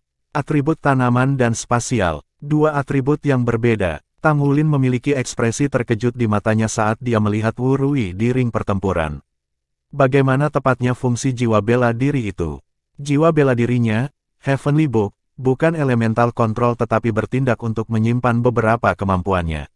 Sementara itu, masing-masing cincin jiwanya akan menambahkan halaman penyimpanan keterampilan jiwa ke Heavenly Book. Dia telah menyimpan bin dan teleportasi di halaman dan telah mengasah keterampilannya dalam sistem kontrol. Jiwa bela diri seperti itu tidak bisa dilacak dan kekuatan mungkin tidak terkendali, tetapi akan sulit untuk ditangani jika dia tidak memiliki penyimpanan dan koordinasi yang tepat. Wu Zhangkong memberikan penjelasan tentang Heavenly Book dengan suaranya yang dingin. Tang Wulin baru menyadari betapa kuatnya seorang Douluo dengan jiwa bela diri yang menakjubkan ini. Jelas bahwa Yuanen Yehui dalam kesulitan sekarang. Tanaman merambat mulai mengencangkan cengkeraman mereka padanya. Mereka tampaknya jauh lebih kuat dari tanaman merambat Blue Silver rumput Tang Wulin. Huff. Yuanen Yehui mencibir marah. Cincin jiwa pertama di tubuhnya bersinar cemerlang. Itu kekuatan Titan. Dia meraih tanaman merambat dengan tangannya yang mengerikan, dengan keras merobeknya satu persatu. Itu adalah kombinasi Diamond Titan dan Titan Strength. Dalam hal kekuatan murni saja, satu-satunya orang yang bisa dibandingkan dengan Yuanen Yehui di lapangan luar Akademi Shrek adalah Tang Wulin dengan badan naga emasnya. Kekuatan yang luar biasa. Saudari junior, kamu sangat kuat. Aku datang lagi. Sekelompok tanaman merambat lainnya berlari ke arahnya. Mereka bahkan lebih luar biasa kali ini saat mereka menyapu Yuanen Yehui dalam kerumunan besar. Metodologi pertempuran Wu Rui sangat sederhana. Sebagai master jiwa tipe kontrol, dia bisa menang selama dia terus menekan Yuanen Yehui dan menghabiskan kekuatan jiwanya sampai dia benar-benar kelelahan. Setelah itu, akan sedikit usaha baginya untuk mengendalikannya dan membuangnya keluar dari ring. Bahkan obrolan yang tampaknya tidak masuk akal Wu Rui melayani tujuan, karena itu adalah sarana untuk memprovokasi lawannya. Wu Rui sendiri adalah seorang penyintas yang licik yang memanfaatkan keterampilan teleportasinya di medan perang. Yuanen Yehudi mendengus dingin, masih mengarahkan pukulannya ke Wu Rui. Satu-satunya cara dia bisa membebaskan diri dari tanaman merambat yang melilitnya adalah dengan berjuang dan merobeknya terus-menerus. Urui terkejut ketika meriam udara tiba di dekatnya dalam sekejap. Namun, buku di tangannya terbalik secara otomatis, dan sebuah cermin muncul di hadapannya dalam sekejap mata. Meriam udara yang telah ditembakkan padanya tiba-tiba diarahkan ke Yuanen Yehui. Ini adalah kekuatan cermin reflektif, keterampilan jiwa ketiga Urui. Keterampilan jiwa ini akan sangat efektif jika dia menggunakannya dengan bijak dalam pertempuran kelompok. Karena Yuanen Yehui terikat oleh tanaman merambat yang memutar, kelincahannya terbatas. Melihat air canon mendekat, yang bisa ia lakukan hanyalah meninju, meniadakan air canonnya sendiri. Dari tampilan pertempuran pada saat itu, Yuanen Yehui telah jatuh ke dalam perangkap Urui. Tidak ada keraguan tentang hasil ketika itu adalah tipe master jiwa yang mengendalikan tipe serangan. Cahaya bersinar di mata Yuanen Yehui dan tiba-tiba tubuhnya menyusut pada tingkat yang mengkhawatirkan. Sekelompok api ungu gelap kemudian bangkit dari tubuhnya. Segera tanaman merambat di sekelilingnya mulai terbakar dan berubah menjadi abu. Saat tubuhnya menyusut, dia dibiarkan hanya mengenakan setelan ketat dan elastis. Citra kekanak-kanakannya langsung berubah, mengungkapkan kecantikan femininnya. Sepasang sayap hitam membentang dari punggungnya. Dengan nyala pedang iblis-iblis menyala, dia hampir mencapai jarak dekat dengan Urui.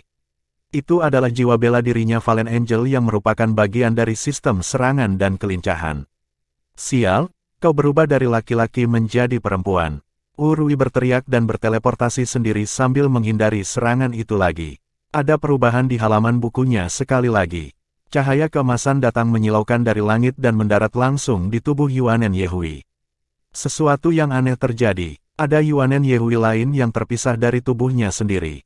Dia tidak memiliki kewaspadaan yang sama di matanya seperti Yuanen Yehui, tetapi sisa penampilannya persis seperti bentuk malaikat jatuh. Cloning, itu adalah keterampilan jiwa keempat Urui.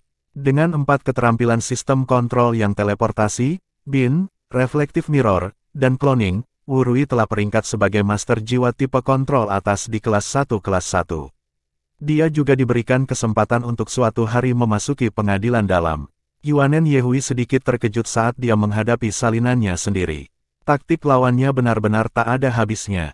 Namun, setelah mendapatkan banyak pengalaman pertempuran, ia tahu bahwa duplikat yang dibuat menggunakan keterampilan cloning akan jauh lebih lemah dibandingkan dengan aslinya. Kalau tidak, itu tidak lagi sesederhana keterampilan jiwa.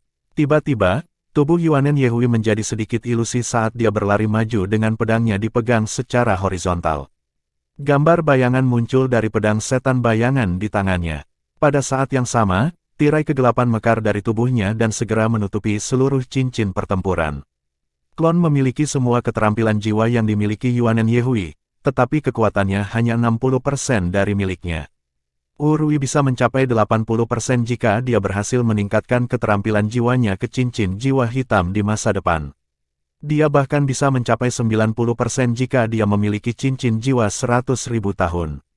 Namun, dia tidak bisa melakukan itu saat ini. Tujuan utama klon adalah untuk memberinya waktu untuk mencari celah untuk menyelinap dalam serangan. Kusut besar tanaman merambat berlari ke arahnya begitu klon muncul. Tirai kegelapan menyebar pada saat yang sama. Di dalam tirai kegelapan, teleportasi akan sangat terpengaruh karena Yuanen Yehui akan dapat segera memberitahukan lokasinya, kemanapun ia berteleportasi. Bab 538. Pergantian peristiwa ini memenuhi hati Urui dengan kaget. Mereka telah menghabiskan waktu melihat kemampuan Yuanen Yehui. Dia adalah monitor kelas 2, jadi lebih mungkin daripada tidak, dia akan menjadi pesaing terkuat mereka dalam duel. Dia tidak berharap bahwa dia akan dikirim dalam pertandingan pertama. Menurut penyelidikan awal mereka, jiwa bela diri Yuanen Yehui adalah Titan Giant AP. Dia adalah master jiwa tipe pertarungan tipe kekuatan sistem serangan yang sangat kuat yang jangkauan serangannya mencakup area yang luas. Meskipun meneliti kemampuan Yuanen Yehui dengan saksama, mereka tidak dapat memastikan bahwa dia perempuan, apalagi fakta bahwa dia mampu berubah menjadi malaikat jatuh. Urui awalnya sangat bersemangat ketika dia menghadapi Yuanen Yehui di awal pertandingan. Kemampuan manipulatifnya bekerja dengan baik melawan tuan jiwa pertempuran tipe kekuatan seperti Yuanen Yehui. Dia bisa bergantung pada keterampilan kontrolnya, dan kekuatan jiwanya melebihi miliknya dengan margin yang cukup lebar sehingga kemenangan akan menjadi masalah sederhana melelahkannya.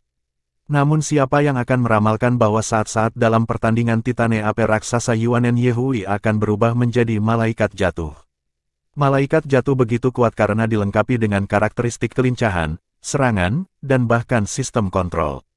Itu adalah roh-roh bermutu tinggi yang sangat komprehensif. Meskipun jiwa bela diri Heavenly Book-nya juga sangat langka, masih ada celah besar antara kekuatannya dan malaikat jatuh. Klon bisa membelinya beberapa waktu untuk saat ini, tetapi perbedaan antara replika dan aslinya jelas. Tirai kegelapan juga membuat teleportasinya menjadi kurang efektif. Sebagai siswa Akademi Shrek, bagaimana mungkin dia tidak mengerti bahwa kekuatan jiwa keseluruhan dari jiwa bela diri kembar jauh lebih kuat daripada jiwa bela diri biasa dalam jiwa guru dengan peringkat yang sama. Dia belum tentu menang atas Yuanen Yehui dalam kompetisi ini hanya dengan melelahkannya. Didukung ke sudut, ia hanya memiliki satu opsi yang tersisa. Sebuah cahaya yang menyilaukan bersinar dari dalam arena gelap gulita. Tirai kegelapan tidak bisa lagi menyembunyikan cahaya cemerlang. Dengan diam-diam, buku langitnya membentang beberapa halaman, dan Wu Rui muncul dari bayang-bayang yang diselimuti oleh lingkaran cahaya yang luar biasa. Pita cahaya putih yang tak terhitung mencapai keluar dari tubuhnya. Dia sekarang mengenakan baju besi seperti batu giok putih bermerek ke dadanya. Pita cahaya putih terjalin dan dengan cepat menutupi dada dan punggungnya, meningkatkan kekuatannya pada tingkat yang menakjubkan. Urui terus mengayunkan tangannya saat lebih banyak goresan cahaya putih keluar dari cincin penyimpanannya dan dengan cepat melilit tubuhnya. Pelindung dada, pauldron, fambraces, sarung tangan, dan perang muncul dengan cepat. Hanya kaki dan kepalanya yang dibiarkan tanpa senjata. Dalam istilah baju perang, potongan, terdiri dari baju besi yang menutupi bagian-bagian tertentu dari tubuh. Baju besi yang menutupi tangan dan lengan dianggap satu bagian, seperti yang menjaga bahu dan lengan atas. Pelindung pinggang dan lilitan perang juga satu bagian, sedangkan pelindung dada saja adalah satu bagian, membawa Urui menjadi total 6 potong besar. Armor itu tidak memiliki desain hiasan apapun, tetapi kekuatannya segera meningkat beberapa kali lipat ketika dia mengenakannya. Ya, ini adalah armor perang satu kata. Meskipun armornya masih tidak mampu melebur ke dalam tubuhnya, memiliki 6 potong memberi Urui dorongan yang sangat besar. Buku surgawi di depannya membalik dengan kecepatan kilat. Tanaman merambat, sekarang tumbuh lebih tebal dengan setidaknya sepertiga dari ketebalan aslinya, mengalir keluar seperti segerombolan lebah, menutupi seluruh arena dalam sekejap. Seperti jaring yang besar, mereka bergerak menuju Yuanen Yehui. 6 potong baju perang. Dia benar-benar pantas mendapat pengakuan sebagai salah satu senior di kelas 3. Sudah ada banyak orang yang terengah-engah karena terkejut di bawah panggung. Urui adalah seorang siswa jenius yang kemungkinan besar akan menjadi master armor pertempuran satu kata sebelum usia 21. Kemungkinan besar dia bisa memasuki pelataran dalam. Sebagai master jiwa kontrol kelas 1 dari guru kelas 3, ke-6 armor perang ini adalah rahasia terbaiknya. Meskipun armor perang satu kata bukanlah yang paling indah untuk dilihat, efeknya dalam membantu guru jiwa tidak perlu dipersoalkan lagi. Yuanen Yehui mengejek dengan dingin sebelum dia melihat ke langit dan melolong. Aura ungu gelap yang mengelilingi tubuhnya tiba-tiba meningkat intensitasnya. Garis cahaya ungu melonjak ke atas. Cahaya dari tubuhnya redup sementara sayap di punggungnya tumbuh lebih besar. Matanya berubah menjadi warna ungu tua ketika sosok hantu muncul di belakang punggungnya ketika cincin jiwa ketiganya bersinar terang. Itu hitam seperti tinta dengan warna ungu. Itu adalah kedatangan malaikat jatuh. Api yang panjangnya lebih dari 10 kaki ditembakkan dari Shadow Demon Sword. Api menyala dan memotong tanaman merambat saat mereka dengan cepat menuju Urui. Aku tidak tahu apakah aku harus memanggilmu junior atau adik junior, pecundang. Yuanen, menjadi master armor tempur menjadi pekerjaan yang paling dicari di benua itu untuk alasan paling sederhana, kekuatan. Aura putihnya yang berkilau membentang ke setiap bagian baju besi di tubuhnya sementara pancaran menyilaukan muncul dari Heavenly Book. Sinar cemerlang turun dari langit dan jatuh ke tubuh Yuanen Yehui sekali lagi menciptakan klon lain. Kekuatan tubuh replika ini ternyata lebih besar dari sebelumnya. Itu memiliki setidaknya 70% dari basis budidaya Yuanen Yehui. Dengan dorongan yang diberikan oleh armor perang, kekuatan jiwaku meningkat 2 kali lipat, dan kekuatan klon aku meningkat juga. Bahkan tirai kegelapanmu tidak mampu menghentikan teleportasi saya sekarang. Apalagi, teleportasi saya tidak terbatas. Ini membuat saya tak terbendung. Anda tidak akan pernah menang.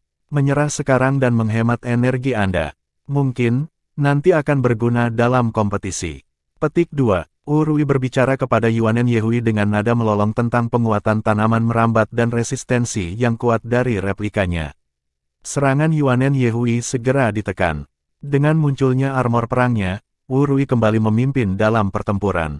Mata ungu Yuanen Yehui tampak dingin dan tanpa emosi. Pedang bayangan setan miliknya menyerang dengan liar, memaksa replika yang berhadapan dengannya untuk mundur. Saat berikutnya tubuhnya membeku. Seluruh orang itu tampaknya terhenti, seolah-olah dia telah berubah menjadi patung. Apa yang dia lakukan? Urui tertegun sejenak, tapi dia tidak menghentikan serangannya. Tanaman merambat yang tak terhitung jumlahnya melilit Yuanen Yehui dengan cepat. Klon juga bergerak maju. Itu menebas kepala Yuanen Yehui dengan replika Shadow Devil Sword. Sementara itu, Urui melihat cincin jiwa yang sehitam tinta. Ketika Yuanen Yehui berubah menjadi malaikat jatuh, sepertinya dia hanya memiliki 3 cincin jiwa sebelumnya. Penampilan cincin jiwa keempat ini sama sekali tidak terduga, apalagi warnanya hitam. Hitam menandakan cincin jiwa 10.000 tahun. 10.000 tahun cincin jiwa dan bahkan 10.000 tahun jiwa roh. Hantu seperti bayangan di belakang punggungnya membeku dalam sekejap. Mengambil bentuk seorang dewasa Yuanen Yehui, itu melangkah maju dan menelan tubuhnya. Serangan duplikat itu baru saja tiba ketika menyatu ke dalam kegelapan dan menghilang dalam sekejap. Apa yang terjadi di sini? The Heavenly Book membalik dengan cepat karena keterkejutan Urui. Sinar cahaya lain dari skill cloning jatuh padanya sekali lagi, tetapi ketika cahaya itu mengenai tubuh Yuanen Yehui, tidak ada replika muncul. Keterampilan jiwa Urui tidak lagi efektif. Hebatnya, dia mampu menyembunyikan cincin jiwanya. Cincin jiwa keempat sebenarnya adalah kekuatan sejati jiwanya malaikat jatuh malaikat. Di bawah panggung, ekspresi siswa dari kelas 1 Tang Wulin, dan yang lainnya dipenuhi dengan kejutan. Berapa lama Yuanen Yehui memiliki cincin jiwa 10.000 tahun tanpa ada yang memperhatikan? Apa yang terjadi di sini? Sosok hitam pekat itu memperpanjang tubuhnya. Itu masih malaikat jatuh Yuanen Yehui, tapi tingginya sudah tumbuh lebih dari 3 meter. Pedang setan iblis tidak lagi ilusi tetapi sekarang telah mengambil bentuk yang solid. Tubuh pedang ungu gelap itu diukir dengan pola yang luar biasa.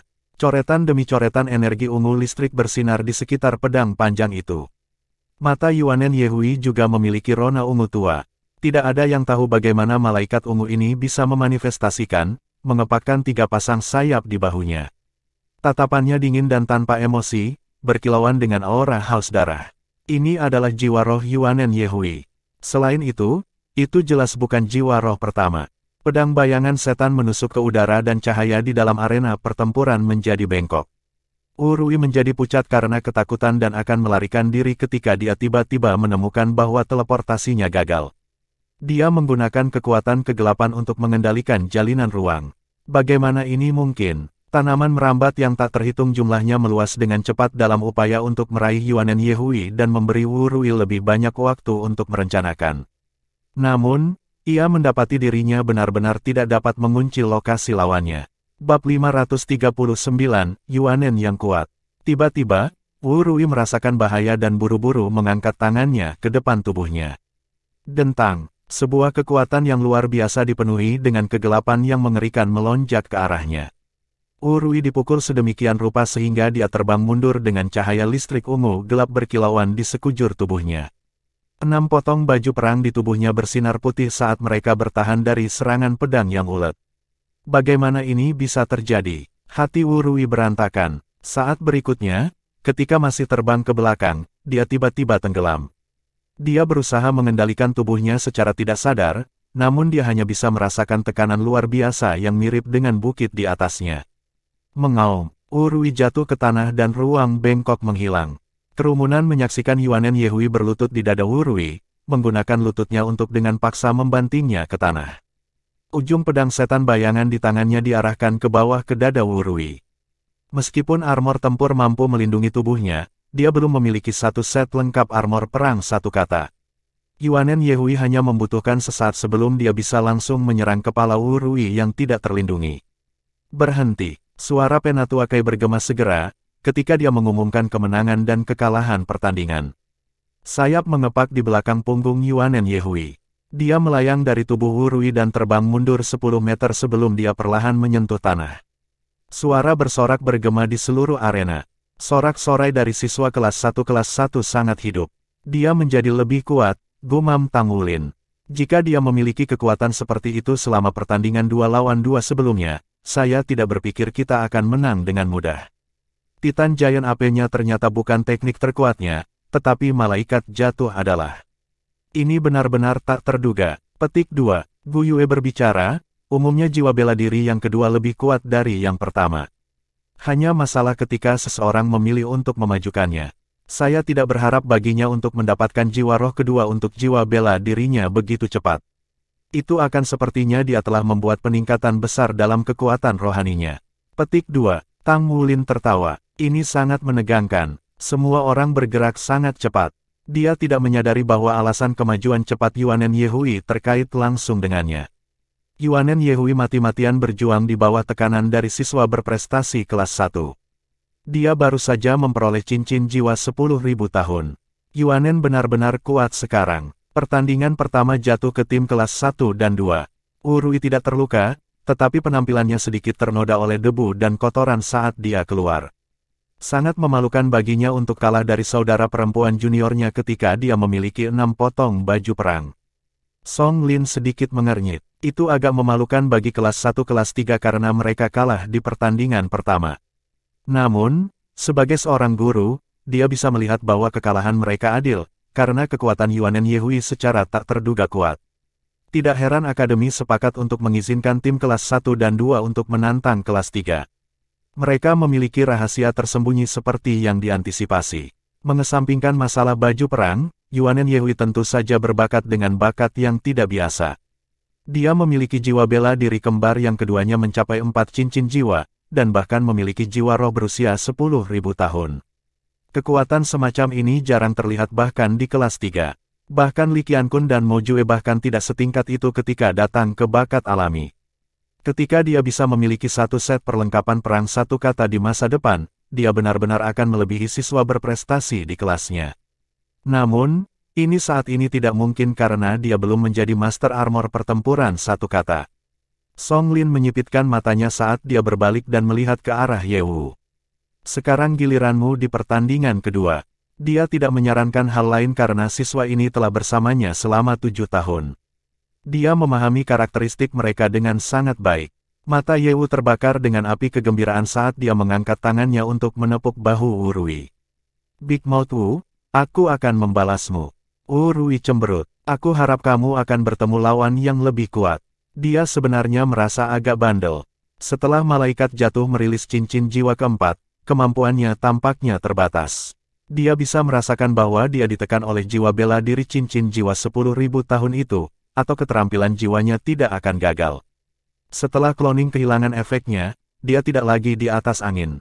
Jika dia mampu mengkloning dirinya sendiri, dia yakin bahwa dia bisa bertarung sampai akhir dengan mengandalkan kekuatan jiwanya yang ditingkatkan oleh armor perang. Di sisi tim kelas bawah, tatapan Wu Zhangkong beralih ke Wu Shiduo dan Ye Xinglan. Yang pertama mengambil langkah maju secara spontan. Guru Wu, aku akan pergi untuk pertandingan kedua. Wu Zhangkong sedikit mengangguk. Berikan pemerintahan bebas untuk kekuatanmu dan semuanya akan baik-baik saja.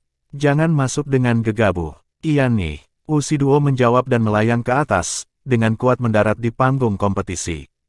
Ye Wu, yang telah tiba di atas panggung selangkah lebih maju darinya, merasakan penglihatan di depan matanya yang cerah. Seorang gadis cantik telah muncul di hadapannya. Perkembangan seorang gadis selalu sedikit lebih awal daripada anak laki-laki. Itulah sebabnya meskipun Wu Shiduo baru berusia 14 tahun, dia muncul tidak jauh lebih muda dari Ye Wu. Senang bertemu denganmu, kakak junior. Aku Ye Wu dari kelas 1 kelas 3, Ye Wu berbicara sambil tersenyum. Anehnya, agresi sebelumnya telah mereda hingga taraf tertentu. Kelas 1, Wu Shiduo. Jawabannya jauh lebih sederhana. Kekaguman melintas di mata Ye Wu setelah mendengar namanya. Dia sudah tahu tentang dia sejak lama. Dia berada di peringkat ke-10 di Genius Youth Ranking, jiwa bela diri kembar, dan dia memiliki keterampilan fusi jiwa bela diri. Tidak ada keraguan tentang kemampuan alaminya. Jiwa bela dirinya mungkin tidak sekuat Yuanen Yehui, tetapi jiwa kembarnya dapat memanfaatkan keterampilan fusi jiwa bela diri, dan itu benar-benar menakutkan. Selain itu, basis budidayanya telah melampaui 4 cincin jiwa meskipun dia hanya di kelas 1. Batch siswa kelas 1 saat ini benar-benar menakutkan. Dia mungkin akan menerobos ke peringkat ke-50 dengan kelas 2 jika dia diberi beberapa tahun lagi untuk mengembangkan dirinya. Dia pantas dihormati sebagai yang terbaik di antara siswa baru kelas terkuat di Akademi Shrek dalam beberapa abad terakhir. Mulai, Penatu Akai mengumumkan awal kompetisi dengan cara yang sangat sederhana. Kedua pesaing itu bergerak secara bersamaan. Seolah-olah dua garis petir muncul di medan perang. Seluruh tubuh Yewu tampaknya telah menyala dalam sepersekian detik dia berlari ke depan. Punggungnya menyemburkan api yang kuat yang memungkinkannya untuk mencapai kecepatan ekstrim secara instan. Para siswa kelas 1 dan 2 dikejutkan oleh langkahnya yang cepat, terutama para guru jiwa tipe agility yang belum pernah melihat kecepatan seperti itu sebelumnya. Ya, kecepatan Yewu tidak masuk akal. Seperti garis api, dia hanya perlu berkedip untuk mendekati Wuxiduo. Wuxiduo sendiri sangat cepat. Musang nerakanya sangat lincah, namun dia hanya melewati sepertiga dari jarak di antara mereka ketika lawan mencapainya. Kecepatan macam apa ini? Wuxiduo tidak bisa menahan perasaan takut di hatinya. Namun, reaksinya sangat cepat. Dia melepaskan keterampilan jiwa pertamanya, Hell Rush. Hell Rush-nya tidak dimaksudkan untuk melesat langsung ke lawan, tetapi baginya untuk menyesuaikan posisinya sedikit. Dia menghindar ke samping menggunakan kecepatan ledakan Hell Rush. Api berkobar melewati saat dua tubuh mereka hampir berganti posisi. Yewu sudah tiba di ujung arena di antara kilau bayangan yang terbentuk oleh cahaya. Dia hanya mengubah arah ketika dia mendekati tepi panggung. Dia menggambar busur saat dia berbalik dan berlari ke arah Wuxiduo sekali lagi. Dia cepat tapi sepertinya dia kurang gesit, bisik Tang Wulin. Mungkin itu karena dia sangat cepat sehingga tingkat kelincahannya terpengaruh. Sebagai master jiwa tipe ketangkasan yang serupa, Xie dikejutkan oleh kecepatan Yewu juga. Kecepatan serangan linearnya terlalu cepat sehingga mata seseorang tidak akan bisa menerima semuanya. Xie bertanya-tanya apakah dia akan mampu kecepatan seperti itu, tapi dia bisa melihat dari kesulitan Yewu dalam menghentikan langkah tengah bahwa kelincahannya dipengaruhi oleh momentumnya. Bab 540, Tubuh Api. Tubuh Api, ini adalah jiwa bela diri Yewu, dan digunakan untuk serangan dan pertahanan. Namun, Yewu memiliki pendekatan yang tidak biasa selama proses kultivasi. Dia menggunakan tenaga api untuk menjadikan dirinya master jiwa tipe agility yang unik. Bahkan master jiwa tipe agility yang berada pada level yang lebih tinggi daripada dia tidak akan mampu membandingkan dengan akselerasi linearnya, apalagi seseorang dengan peringkat yang sama. Itu sebabnya lawan-lawannya biasanya kalah dengan kecepatan ekstremnya. Wuxiduo memiliki banyak pengalaman tempur. Dia membuat penilaian yang akurat pada saat pertama ketika dia merasakan ada sesuatu yang salah. Itulah sebabnya dia tidak menghadapinya dengan agresif. Selain itu, tubuh Wuxiduo sudah mulai mengalami beberapa perubahan. Dia tiba-tiba tumbuh lebih tinggi sementara sosok rampingnya menjadi lebih besar. Rambut panjangnya berubah menjadi kombinasi hitam dan putih, sementara bulu tumbuh tanpa suara di lehernya saat lengannya membengkak, menjadi tebal dan kuat. Itu adalah transformasi jiwa bela diri, macan putih. Yewu sudah berbalik dan berlari ke arahnya sekali lagi. Ketika dia menyadari bahwa Wuxiduo telah menjadi berotot dan berotot, sudut-sudut bibirnya yang disembunyikan dalam nyala api tidak bisa membantu tetapi bergerak. Bagaimana ini bisa terjadi? Mengapa semua gadis muda memiliki jiwa bela diri yang mampu membuat mereka lebih kuat? Ini benar-benar mengerikan. Petik 1. Ada cahaya yang berkilauan ketika Wuxiduo mengangkat tangannya dari sisinya. Dengan semburan cahaya, dia mengeluarkan pisau setajam pisau, Tiger Claw. Dia tidak lagi berusaha menghindar tetapi berdiri di tempat menunggu kedatangan Yewu. Dengan kecepatan luar biasa Yewu, kedua belah pihak saling bertabrakan secara instan. Ledakan, lampu berapi meledak pada dampak. Wuxiduo meluncur selusin meter ke belakang sebelum dia berhasil mendapatkan kembali pijakannya. Namun, dia bisa dengan kuat menahan titik kekuatan serangan gagah Yewu. Sistem serangan itu tahan terhadap sistem kelincahan. Inilah alasan mengapa Wusidou memilih jiwa bela diri harimau putih. Dengan White Tiger yang bertindak sebagai perisai pelindung, ia menggunakan fisiknya yang kuat untuk memblokir kekuatan kecepatan tinggi lawannya. Esensi darah di tubuh kedua pejuang melonjak setelah tabrakan. Sensasi yang sangat gelisah. Yewu berteriak keras saat sinar api keluar dari tubuhnya sekali lagi. Kali ini api oranye kemerahan berubah menjadi warna biru langit, segera menaikkan suhu. Wusidou bisa merasakan panas terik bertiup di wajahnya meski berdiri selusin meter darinya. Jiwa bela diri macan putihnya belum sepenuhnya matang, dan itu tentu saja tidak sekuat jiwa bela diri kedua Yuanen Yehui. Dia hanya memiliki 3 keterampilan jiwa saat ini karena roh jiwanya yang kedua belum menemukan yang cocok. Cincin jiwa ketiganya cerah. Rambut-rambut di tubuhnya tiba-tiba berubah warna keemasan yang menyilaukan, dan dia menjadi lebih kuat dari sebelumnya. Dia mengambil 1 langkah ke depan sebelum dia tiba-tiba bergegas menuju Yewu. Tubuh Yewu terbakar cerah, namun dia tidak berlari ke arah Wusidou. Sebagai gantinya, ia melaju dengan kecepatan penuh. Dia menggambar busur besar saat dia berputar liar di medan perang. Metode pertarungan tipe ketangkasannya benar-benar berbeda dari sebagian besar master jiwa tipe agility. Dia tidak hanya menggunakan kecepatannya untuk bergerak, tetapi juga memungkinkannya untuk menyerang lawan-lawannya dengan tabrakan berkecepatan tinggi. Tubuhnya sangat tahan lama dan bisa menahan dampak kecepatan tinggi ketika ia berubah menjadi flame body. Dia sering bisa melukai lawannya dengan tabrakan yang kuat dan api suhu tinggi. Ini memang metode pertarungannya yang unik yang merupakan alasan awal Shrek Academy menerimanya. Tentu saja, ada juga beberapa kelemahan saat menggunakan teknik ini untuk bertarung. Yang paling kritis adalah bahwa bekerja bersama dengan pasangan sangat sulit baginya. Hanya melalui upaya yang melelahkan bersama dengan kekuatannya yang luar biasa, dia berhasil menjadi anggota kelompok terkuat di kelas 3 kelas 1. Yewu berputar sekali dengan kecepatan penuh. Ketika dia muncul kembali di hadapan Wusidou, dia sudah bergegas ke arahnya dengan kecepatan yang ekstrim lagi. Ledakan, kedua pejuang itu terbang mundur bersamaan. Wusidou berguling di tanah sebelum dia berdiri lagi. Esensi darah melonjak di tubuhnya sementara jantungnya tercengang dengan takjub. Kekuatan tumbukan pria ini benar-benar terlalu kuat. Ini sama sekali bukan sesuatu yang mampu dicapai oleh master jiwa tipe agility biasa. Sangat sulit baginya untuk menahan serangannya bahkan ketika dia berada di White Tiger Diamond Transformation. Dia sudah sedikit terluka. Tubuh Yewu berguling-guling di udara. Dia bahkan lebih cepat ketika menyentuh tanah. Dia mengandalkan setengah elemen-elemen badan api untuk memperkuat kemampuannya untuk menahan kekuatan dampak. Ini seharusnya menjadi metode pertempurannya selama ini. Apa yang saya lakukan? Pikiran Wusidou berpacu saat jantungnya berdebar kencang di dadanya. Kecepatan lawan ini benar-benar melebihi kemampuannya. Sangat tidak mungkin baginya untuk bergantung pada musang neraka untuk mengejarnya. Namun, jiwa bela diri macan putihnya sudah dalam bahaya gagal ketika dia gagah padanya dengan kekuatan seperti itu. Mungkin akan lebih baik jika macan putih memiliki cincin jiwa keempat, tetapi mengingat keadaan yang hanya mencoba untuk menahan lebih banyak tabrakan tidak ada gunanya. Api berwarna biru sedang diblokir oleh transformasi berlian harimau putih, tapi panas terik masih membuatnya terasa seperti organ dalam terbakar. Wusidou menarik napas dalam-dalam saat kilasan cepat menembus matanya. Tangannya terlempar bersamaan. 2 garis cahaya melesat keluar dan mendarat di atas lengannya. Sepasang vambres putih murni dengan lurik berwarna keemasan menutupi lengannya. Segera setelah itu, 2 rere braces terlempar keluar dari cincinnya dan melindungi lengan atasnya. 4 potong baju perang. Ledakan. Yewu adalah yang malang selama tabrakan ketiga. Kecepatannya sangat besar sehingga sulit baginya untuk menyesuaikan arahnya.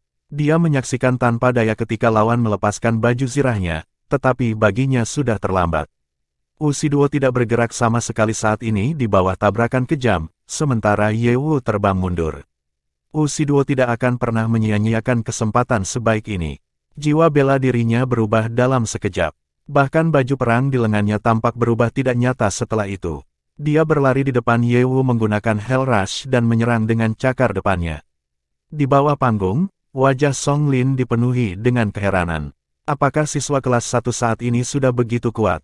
Dia hanya di kelas 1 tahun akademik kedua, tetapi dia sudah memiliki 4 potong baju perang.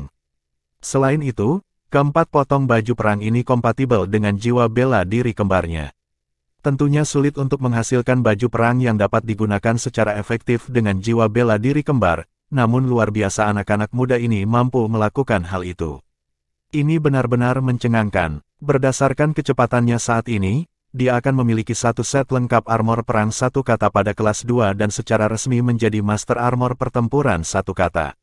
Petik 1. Luar biasa. Mulut Luo Guixing tersenyum lembut di bawah panggung.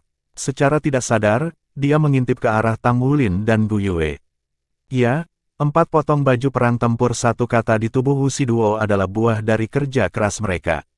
Meskipun baju besi itu tidak terbuat dari paduan roh, jumlah upaya yang diperlukan untuk merancang dan menghasilkan satu yang mengakomodasi jiwa bela diri kembar itu sama kerasnya. Oleh karena itu, mereka tidak punya pilihan selain mengurangi kekuatan armor pertempuran sedikit. Kelompok kecil anggota Wu Shiduo bekerja dengan tekad dan menginvestasikan usaha yang sangat besar ke dalam tugas ini setelah melihat bahwa Tang Wulin dan timnya mampu menghasilkan satu kata baju perang yang terbuat dari paduan roh.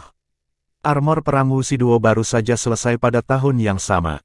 Seluruh kelompok memfokuskan semua upaya mereka pada dirinya untuk membuatnya lebih kuat sementara anggota tim lainnya hanya memiliki 1 atau 2 potong baju perang. Mereka memimpin kelompok mereka dengan mengikuti jejak tim Tang Wulin. Segera setelah 4 potong baju perang dilepaskan, segera membalikkan gelombang pertempuran. Kekuatan jiwa Wu Shiduo adalah yang terbesar di antara seluruh kelas 1. Dia sudah mencapai peringkat 44. Masih ada celah antara pangkatnya dan pangkat 48 Yewu, tapi dia tidak bisa dilepas. Hell Rush baru saja akan mencapai Yewu ketika tubuhnya tiba-tiba berubah.